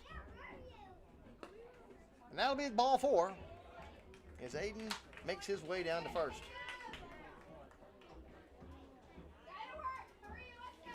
Apologize for the shaky camera. We got a lot of young people running up and down the stairs. Every little vibration causes it to move. Sorry about that. I can't do anything about it though.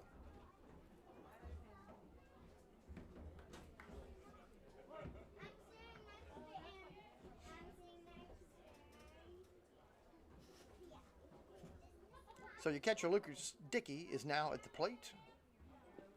Takes the first pitch for ball 1.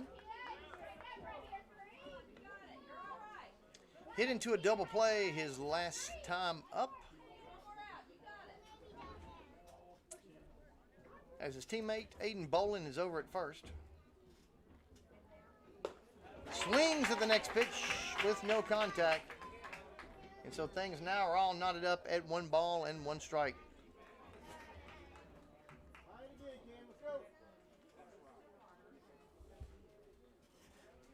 Two outs on your Eagles here at the bottom of the 5th.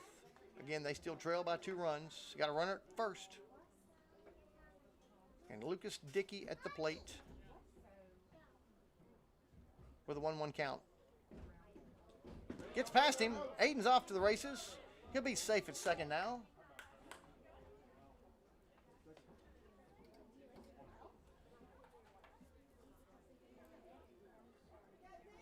Making the count on Lucas. 2-1.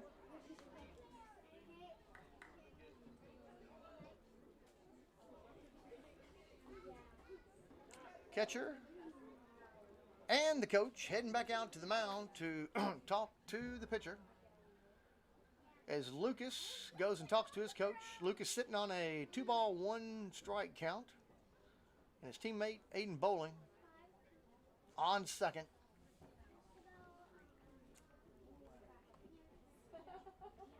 Trying to find some mojo to find 2 runs. Minimum. Here at the bottom of the 5th. As the conference continues, out there between the pitching coach and his young pitcher.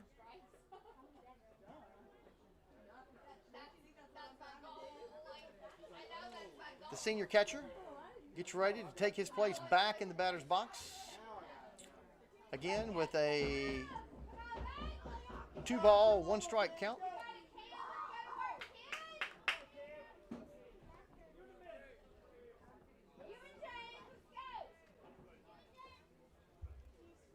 And we're back ready for action. Pitcher has his signals. And the 2-1 pitch. Foul back. And now Lucas finds him in a 2-2 count with 2 outs here at the bottom of the 5th.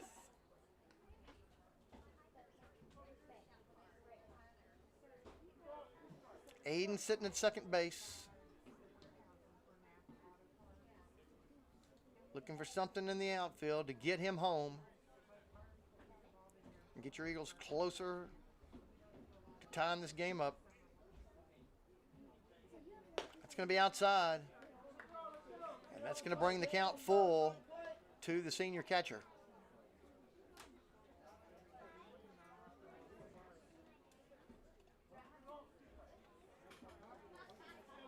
So Lucas resumes his spot with the full count.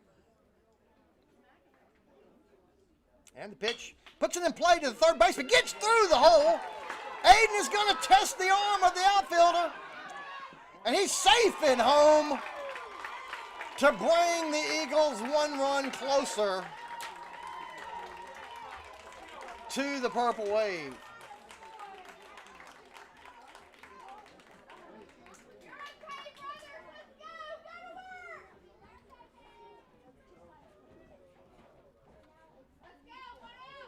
So, with the base hit from the senior catcher, registers the RBI, and now the score, 1-run deficit for your Eagles, 4-3. Here at the bottom of the 5th, again, 2 outs, and another conference with the coach, which will probably mean the end of the evening for Mr. Zindel, as he takes his place back into the dugout.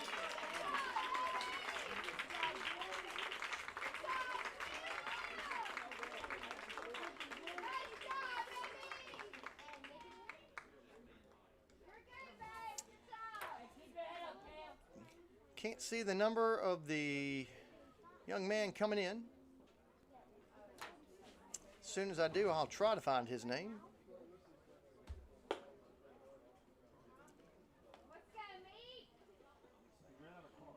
It looks like number 22 is what the number is.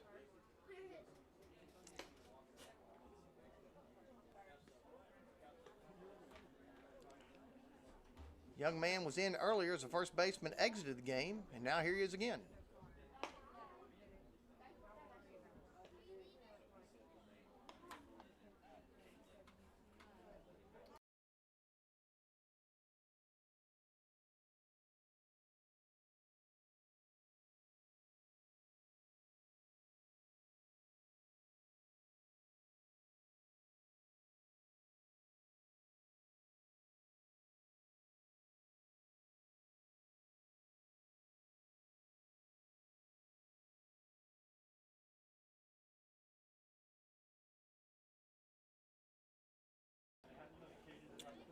And as the new pitcher makes his last few warm-ups, let me remind you that the winner of this game moves on to Monday's matchup with the Briarcrest Saints for the championship of the Division II AA West Regional Conference. Winner of this game will host, along with the Briarcrest Saints, as they move forward in the state process.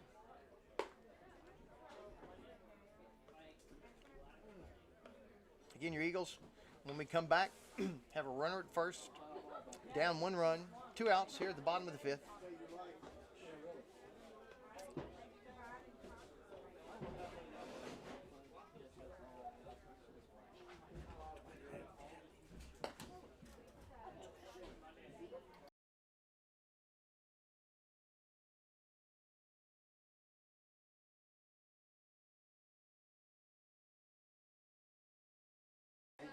Thank you very much. Doing a great job. I enjoyed listening to you.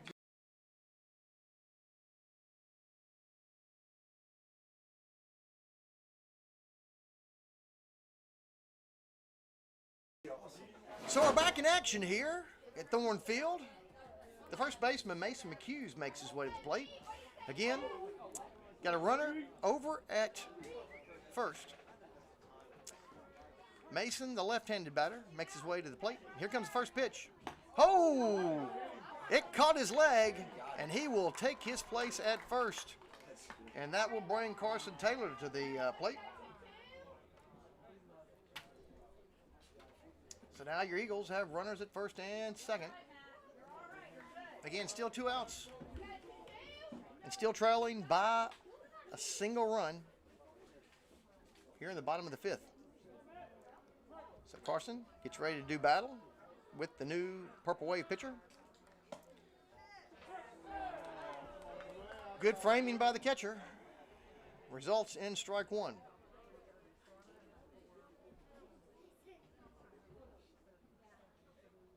So Carson readies himself. Oh, pitcher steps off the rubber.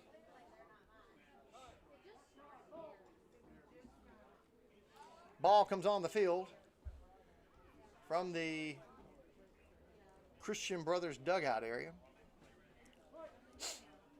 Time called, but now we're back to live action. Here comes the pitch. Low and inside for a ball. Christian Brothers fans are calling balls and strikes right now. Umpire paying them no attention. 1-1 now, the count.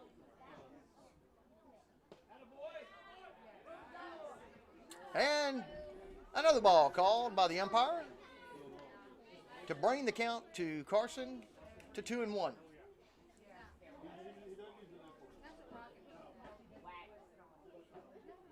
So 2-1. A little high. And now the count reaches 3-1. Again, 2 outs here in the bottom of the 5th. Eagles trying to get another run or 2 across the plate here in this inning. Now that was called a strike that from here looked like it was in the left batter's box. So I don't know what the strike zone is anymore. He's called strikes that I thought were balls. He's called balls that I thought were strikes. But that's why I'm not behind the plate. And I'm up here in the booth running my mouth. So Carson steps back up to the plate. Again, the count, 3 balls, 2 strikes. Runners at first and second. 2 outs here in the bottom of the 5th. And the pitch. Swing and missed.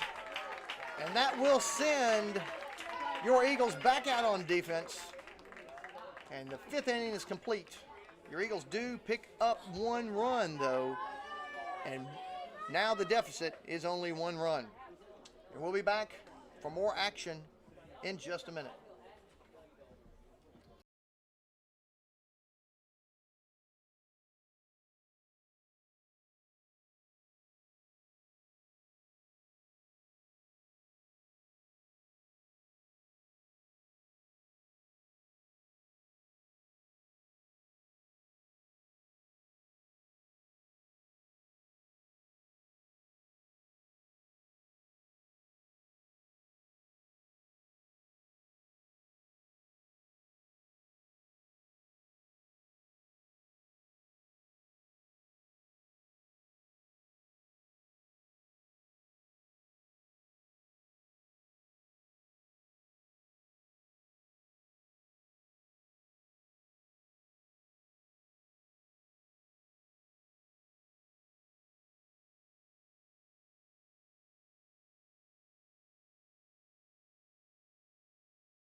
Welcome back to Thorn Field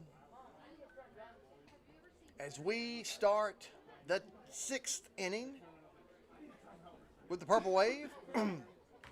On offense, your Eagles. On defense, Kalen Culpepper on the mound. And the batter, the 9th man in the rotation, the center fielder, Brendan Phelan. Brendan, 1 of 2 this evening. Lined out to second base in the second. Base hit in the 4th. And takes the first pitch for strike 1. I love to hear the disagreement out there amongst the fans over the calls behind the plate. So 0-1 the count to the current batter. He swings at the second one. And quickly, Kalen jumps out to an 0-2 advantage.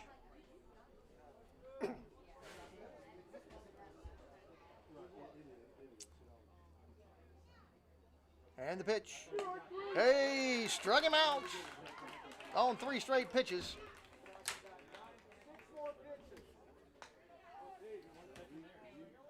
And that will bring the Purple Wave back to the top of their order. And Trenton Lyons, the young, typically catcher for the Purple Wave, in the role of a designated hitter this evening after catching the first game.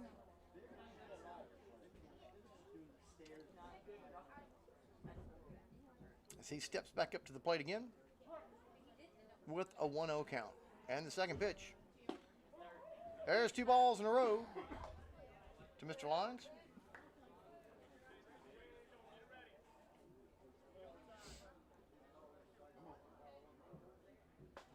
As Kalen gets ready to deliver the 2-0 pitch. That was low. And that was ball 3.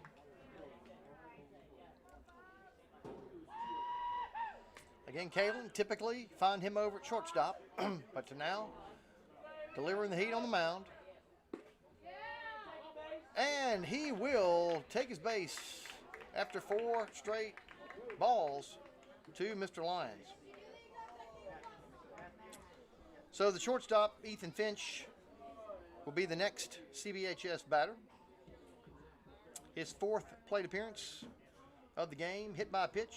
Flew out to center field and doubled his last time up. Kalen goes over to first very quickly, but not quick enough to catch Mr. Lyons.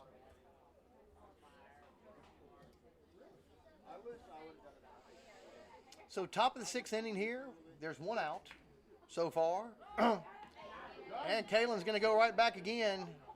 First baseman's got to hang on to the ball to register the out, though.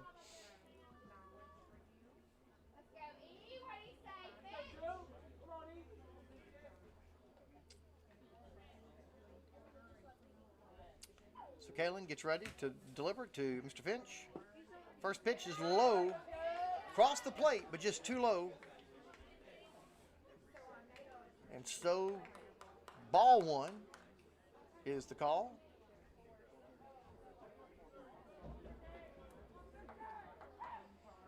So Kalen gets ready for the delivery.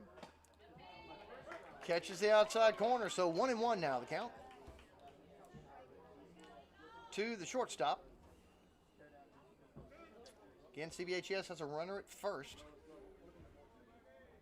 1 out here in the top of the 6th, and they also have a 1-run lead, more importantly. And the pitch, the runner is off to the races. A beautifully executed hit and run will bring the runner to third.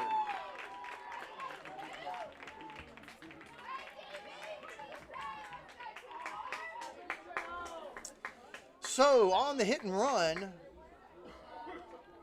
Trenton Lyons makes his way to third as Ethan Finch stops at first. Something in the outfield, 2-4. That's all we need here, man. So Dylan Bauer,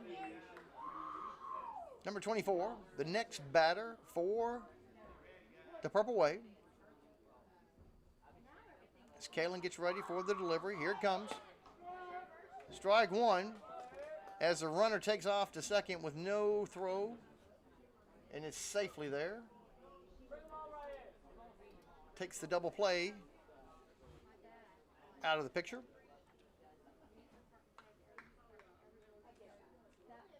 And so now Kalen can concentrate on the batter. Throws one past him. For a strike.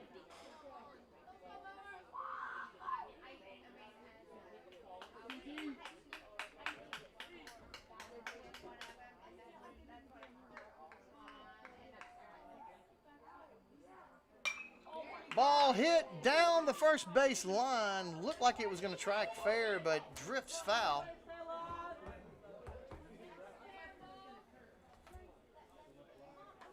And Mr. Bauer sits on an 0-2 count. Again, the Purple Wave have runners at second and third.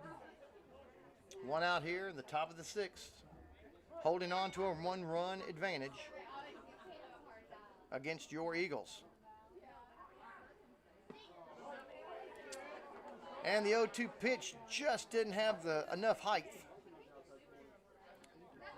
Across the plate, just not high enough. And that'll bring our count now to 1 ball and 2 strikes. As Kalen gets ready to deliver. Oh, I thought that one curved in. The umpire disagrees. And now things are all even at 2 balls and 2 strikes. The 2-2 pitch. Swing and a miss. Throw it to first!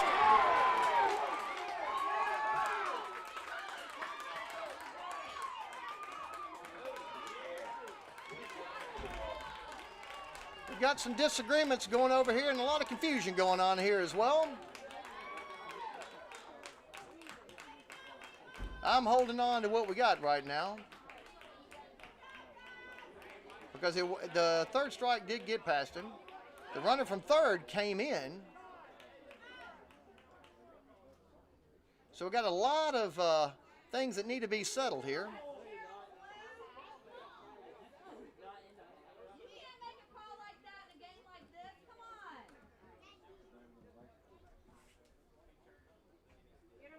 A lot of conversation going on between the SBA Eagles and the umpire. But the interesting thing is that the umpires are not conferring. So I don't know what's up. So there are 2 outs.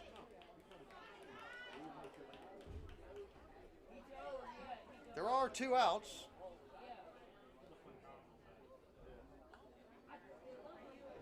So they call the runner out at home. It's what happened. But now the Purple Wave have runners at first and third, which is better than having an additional run on the scoreboard. So number 9, William Gossett, the second baseman, finds himself at the plate.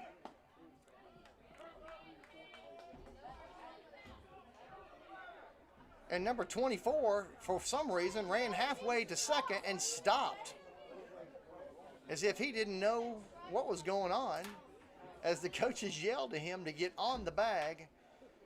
And now the Purple Wave have runners at second and third.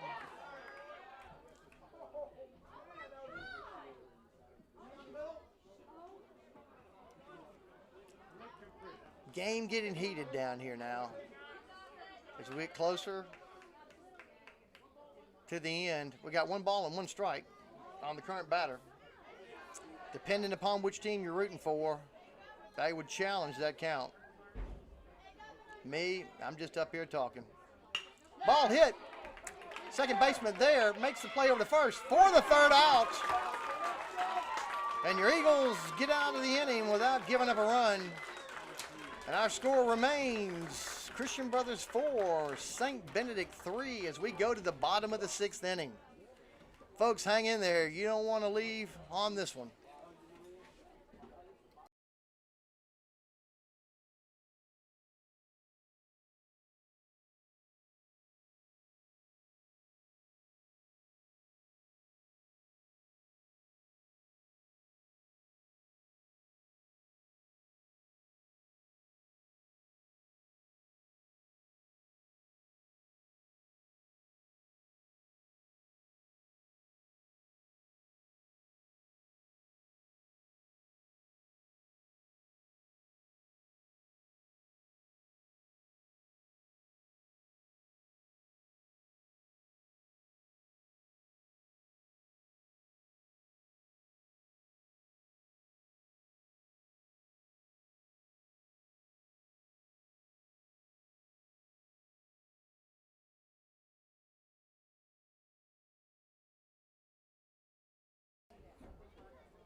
So we are back live, and we are in the bottom of the 6th inning. And we've got a new Eagle into the game, number 8, Weston McAlexander. Excuse me. Finds his way to the plate.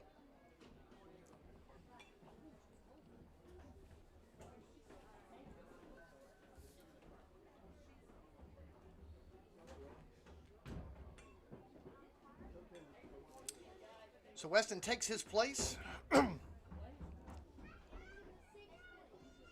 the batter's box. Again, your Eagles trail by 1 run here in the bottom of the 6th as we start things off. Weston's ready, pitcher's ready, and away we go. First pitch, swing on and missed. So strike 1 is registered against Weston as he gets ready to do battle with the second pitch, and here it comes. That one's going to be low, actually in the turf. And our count is 1 ball and 1 strike.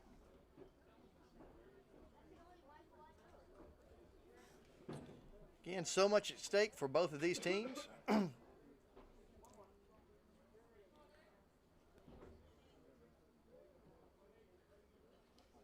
And the 1-1 pitch to Weston. Throws it in for a lofter. And now the count to Weston, 2 balls and 1 strike. Again, the winner will move on to the championship game on Monday and will stay put in their next phase of the state tournament. The loser will travel. Weston gets a piece of it.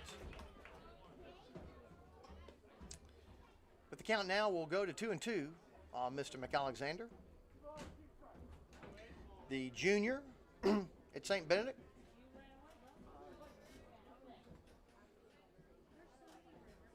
He gets ready for the 2-2 pitch. And here comes the delivery. That's low. And now Weston sits on a full count.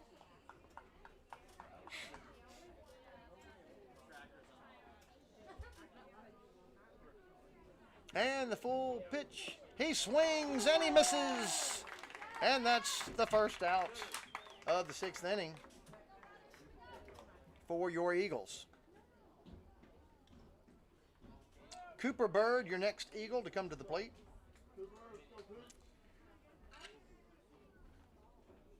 Grounded out to second in the 2nd inning. Popped out in the 4th. And here he is in the bottom of the 6th. Puts the ball over the backstop for strike 1.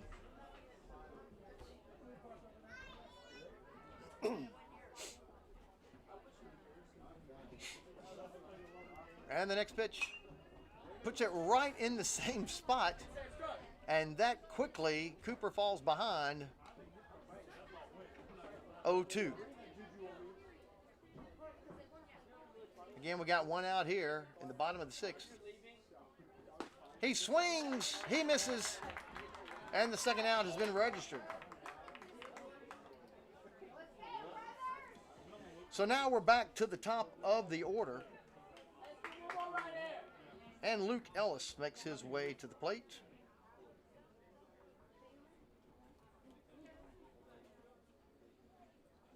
Again, trailing by 1 run here in the bottom of the 6th with 2 outs. He swings at the first one for strike 1. Back-to-back strikeouts for the Purple Wave pitcher. And the next pitch finds the outside corner. And quickly, Luke Ellis falls behind in the count 0-2.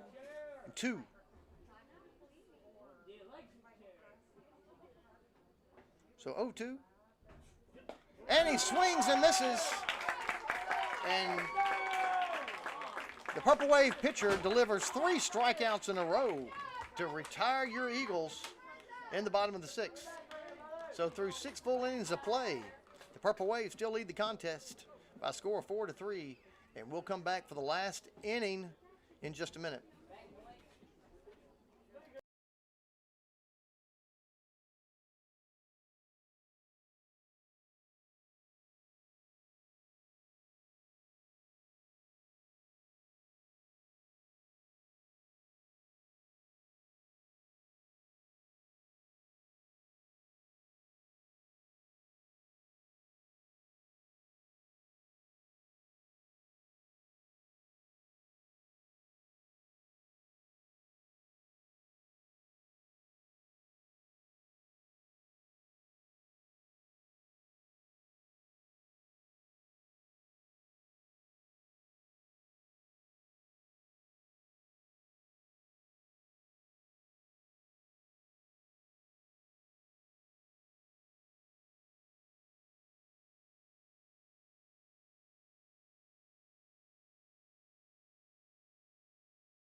So Kalen continues the pitching duties here at the top of the 7th inning, where your Eagles need to shut down the Purple Wave. No additional runs, so they have a better chance of catching and surpassing CBHS here at the bottom of the 7th. But we got to get out of the top of the 7th first. And the first batter making his way to the plate is the catcher, James Saxon. He takes the first pitch inside for ball 1.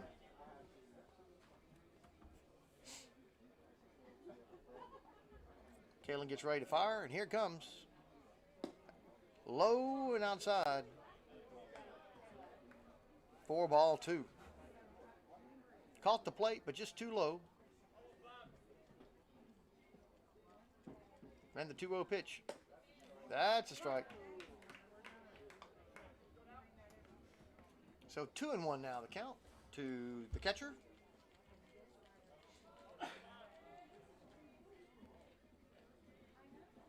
And the 2-1 pitch. Oh, that's inside. And that's ball 3.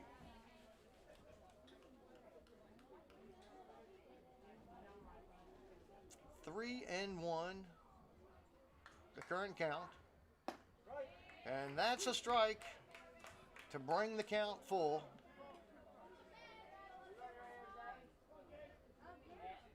So Kalen gets ready to deliver the 3-2 pitch. Here it comes. It's hit. Little chopper with the third baseman. It's going to have to be quick. It's not going to be in time. Not going to be in time. The third baseman sat back and waited for the ball. It's just a tough play all the way around. Just not enough time to get the ball down. And the leadoff batter for the Purple Wave will be on base.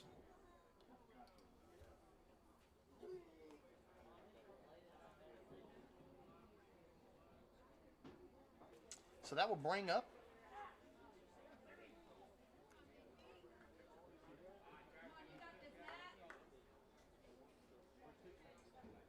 number 22, the pitcher.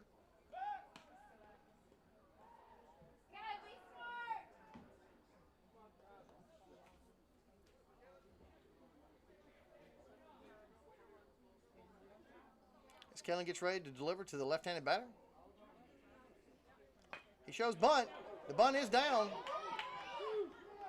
Oh, the catcher makes a bad throw to second. And the runner's not only safe at first, but the man at first now is on third.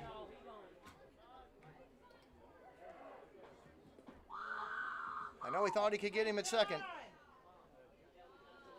but instead of having one out with a runner at second, we've got no outs with runners at first and third.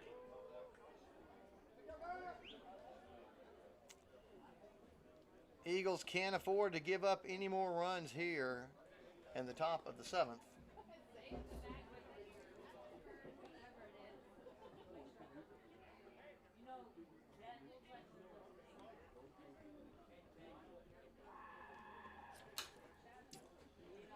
So Kalen, after talking things over with his pitching coach,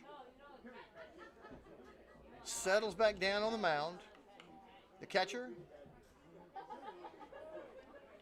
we're wondering what happened to the base runners as they make their way back to first and third. And Boston Barker, the third baseman, makes his way to the plate. No outs on the Purple Wave. Here at the top of the seventh.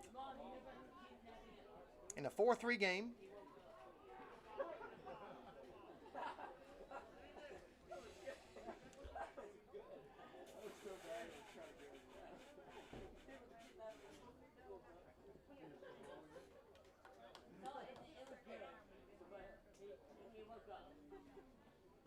As Kalen gets ready to deliver the first pitch to Mr. Barker. Runner is off to the races.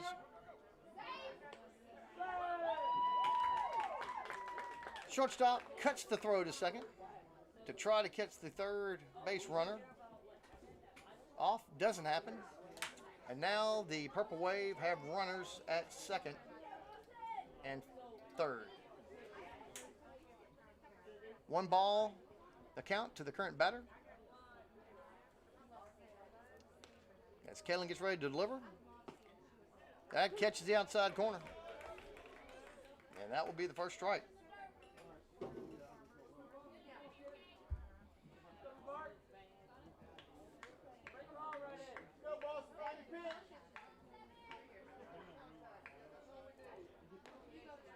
And the pitch.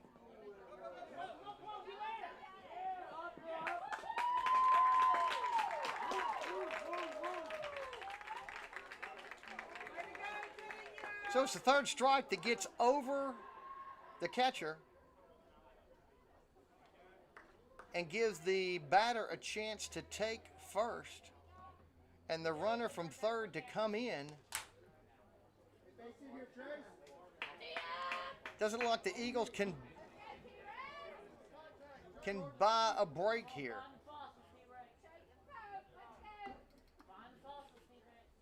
Had the strikeout, but the ball was into the dirt, got past the catcher, and the runner who struck out is sitting on first. The runner at first is sitting on third, and the runner from third came in to score.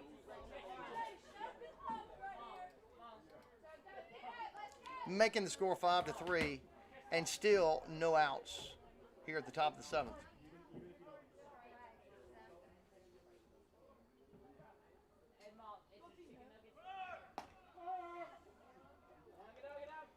They tried it again.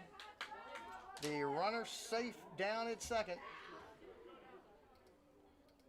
And we're back in the same situation we were just moments ago.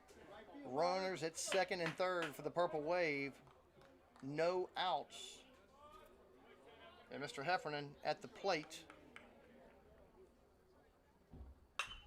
Ball put down over the batting cage. So 0-2 now the count.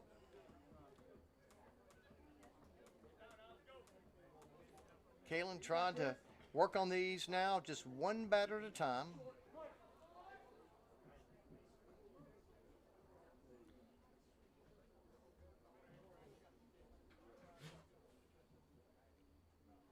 So again, 0-2 the count. Top of the seventh inning. Here, no outs. Runners at second and third. He swings. He misses. 1 out.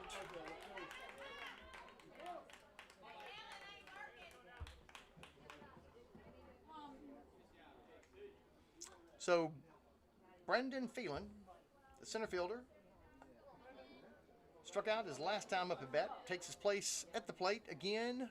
Runners at second and third. Tries to bunt. There goes the bunt. Not in time.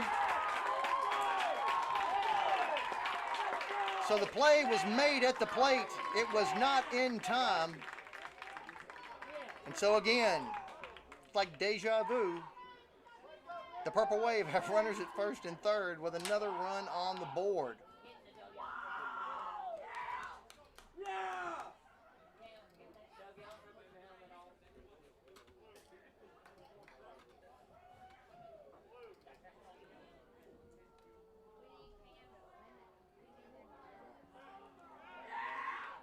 So they're going to intentionally walk Mr. Lyons to load up the bases. Mr. Lyons has been productive for him.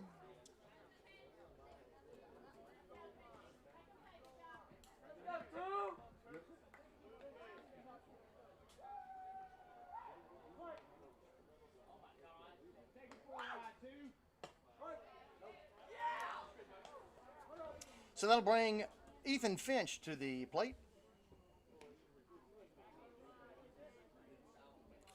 Takes his first pitch for a ball as Kalen gets ready to deliver the second. There's a strike. 1-1 now the count. Eagles situations getting tougher and tougher with each run that crosses the plate.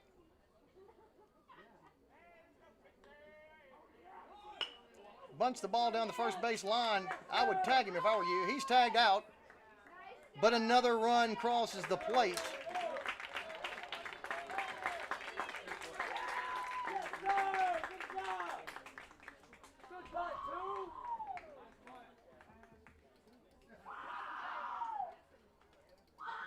And it increases the Purple Wave lead to 7-3.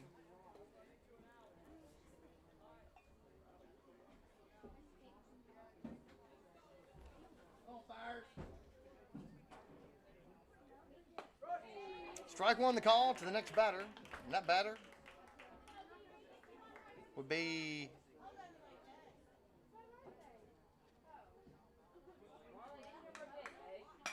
#24, Dylan Finch. That ball's going to drop for a base hit. That'll score another run.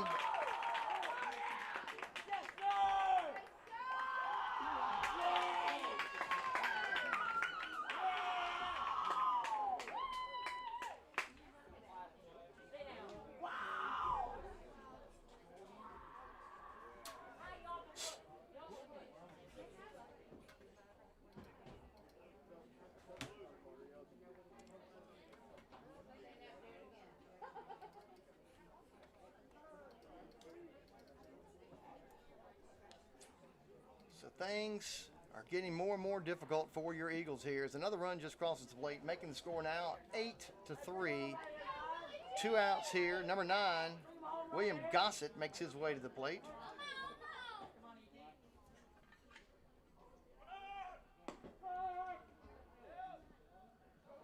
And the ball goes into center field. And another run scores for the Purple Wave. 9-3 now the score. As the Purple Wave have picked up 5 runs here in the top of the 7th.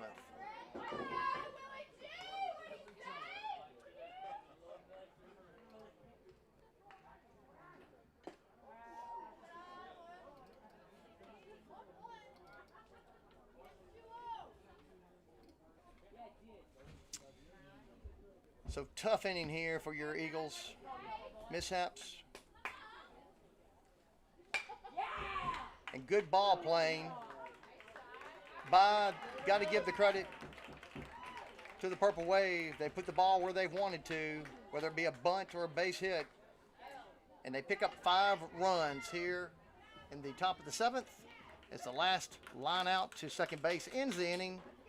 But not after the score has jumped up to 9-3 advantage for the Purple Wave. And we'll be back for the bottom of the 7th in just a minute.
Okay, we're back.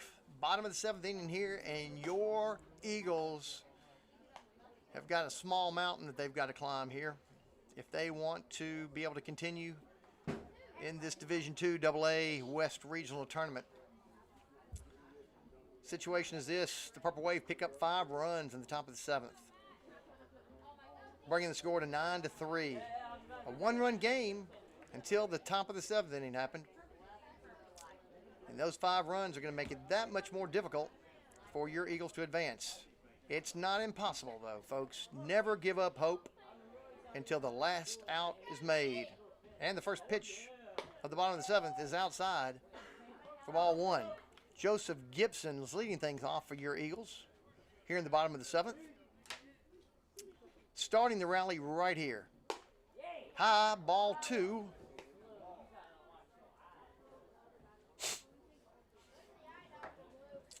Is Gibby determined to get the rally going with him? And that pitch finds the outside corner for the first strike. And a count now at 2-1. And the pitch, it's fouled back into the backstop. And quickly, the 2-0 advantage is now 2-2.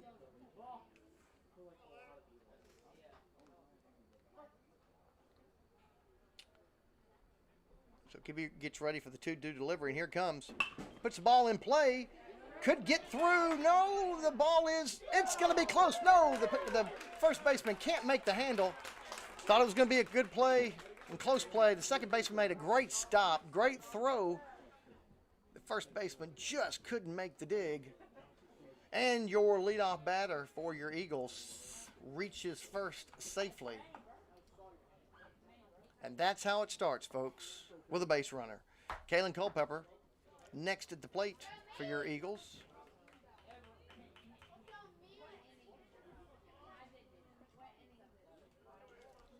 Hoping that the rally continues with him.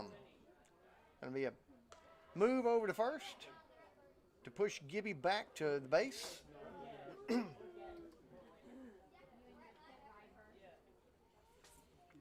So again, we've got to have at least 6 Eagles cross the plate this inning. Oh, pitch drops in for the first strike of the exchange between Kalen and Mr. Bourdon.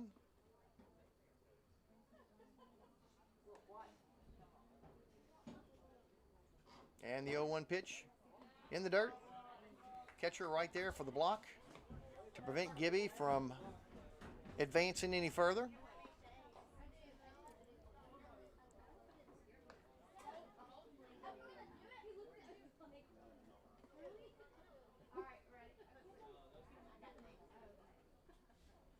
As the pitcher gets ready for the delivery, he makes a move back over to first, making sure that Gibby doesn't get too confident on his lead. Gibby safely back to the bag. As Kalen takes his place back at the plate and ready for the next pitch. And here it comes. It's low.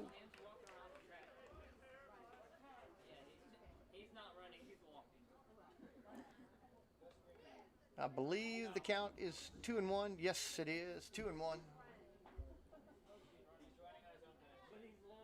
Again, the Eagles need base runners. We'll take them any way we can get them. 2-1 count on Kalen. Makes it 3-1 with the low ball. So, of course, our situation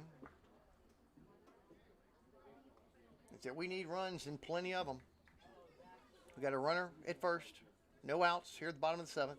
A 2-1 count currently on Kalen. And the 4th ball is registered. So the second base runner for your Eagles is aboard, bringing up Aiden Bowling.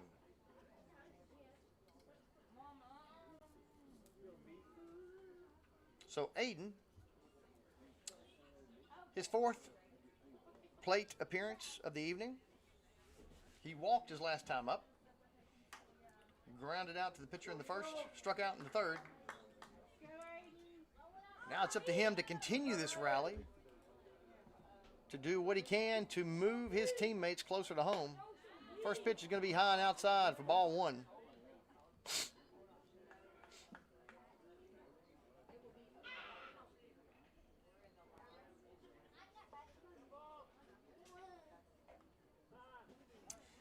And the Christian Brothers pitcher coach makes yet another trip out to the mound.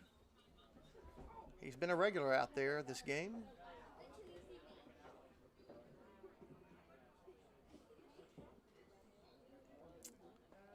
His team up by 6 as the first two batters find spots at first and second now.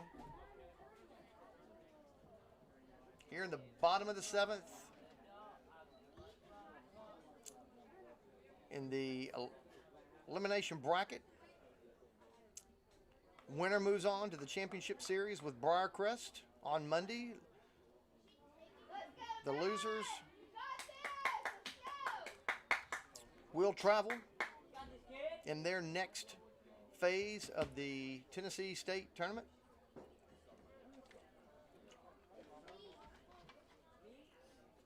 The coach is back in the dugout. The pitcher is ready to get his signals. And Aiden takes a first pitch for a ball. Christian Brothers fans in disagreement.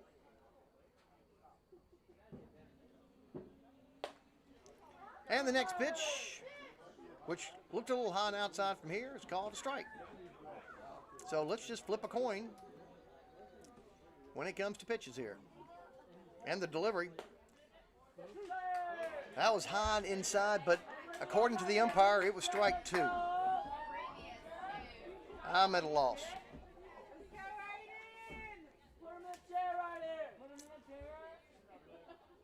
1-2 now the count to Aiden Bolin. Ball's low. I hope that's a ball. And it is.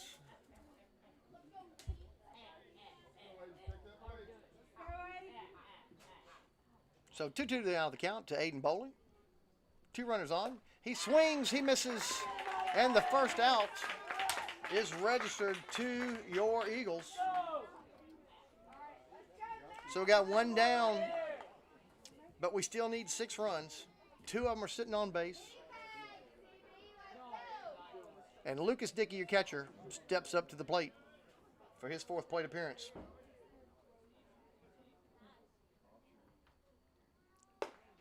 First pitch to Lucas, high for ball 1.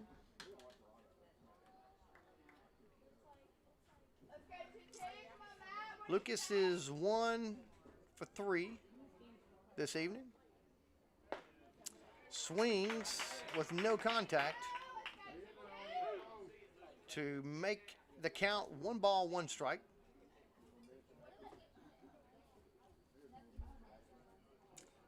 Again, we're in the bottom of the 7th inning. Last at-bat opportunity for your Eagles, down 6. 2 runners on. And the ball put into play to the third baseman, who's going to step on the bag, guns it to first for the 2nd out and the 3rd out, and the victory for the Purple Wave. A tight, hard-fought game through 6 innings. The 7th inning resulted in 5 runs for the Purple Wave. And your Eagles fall by a score of 9-3.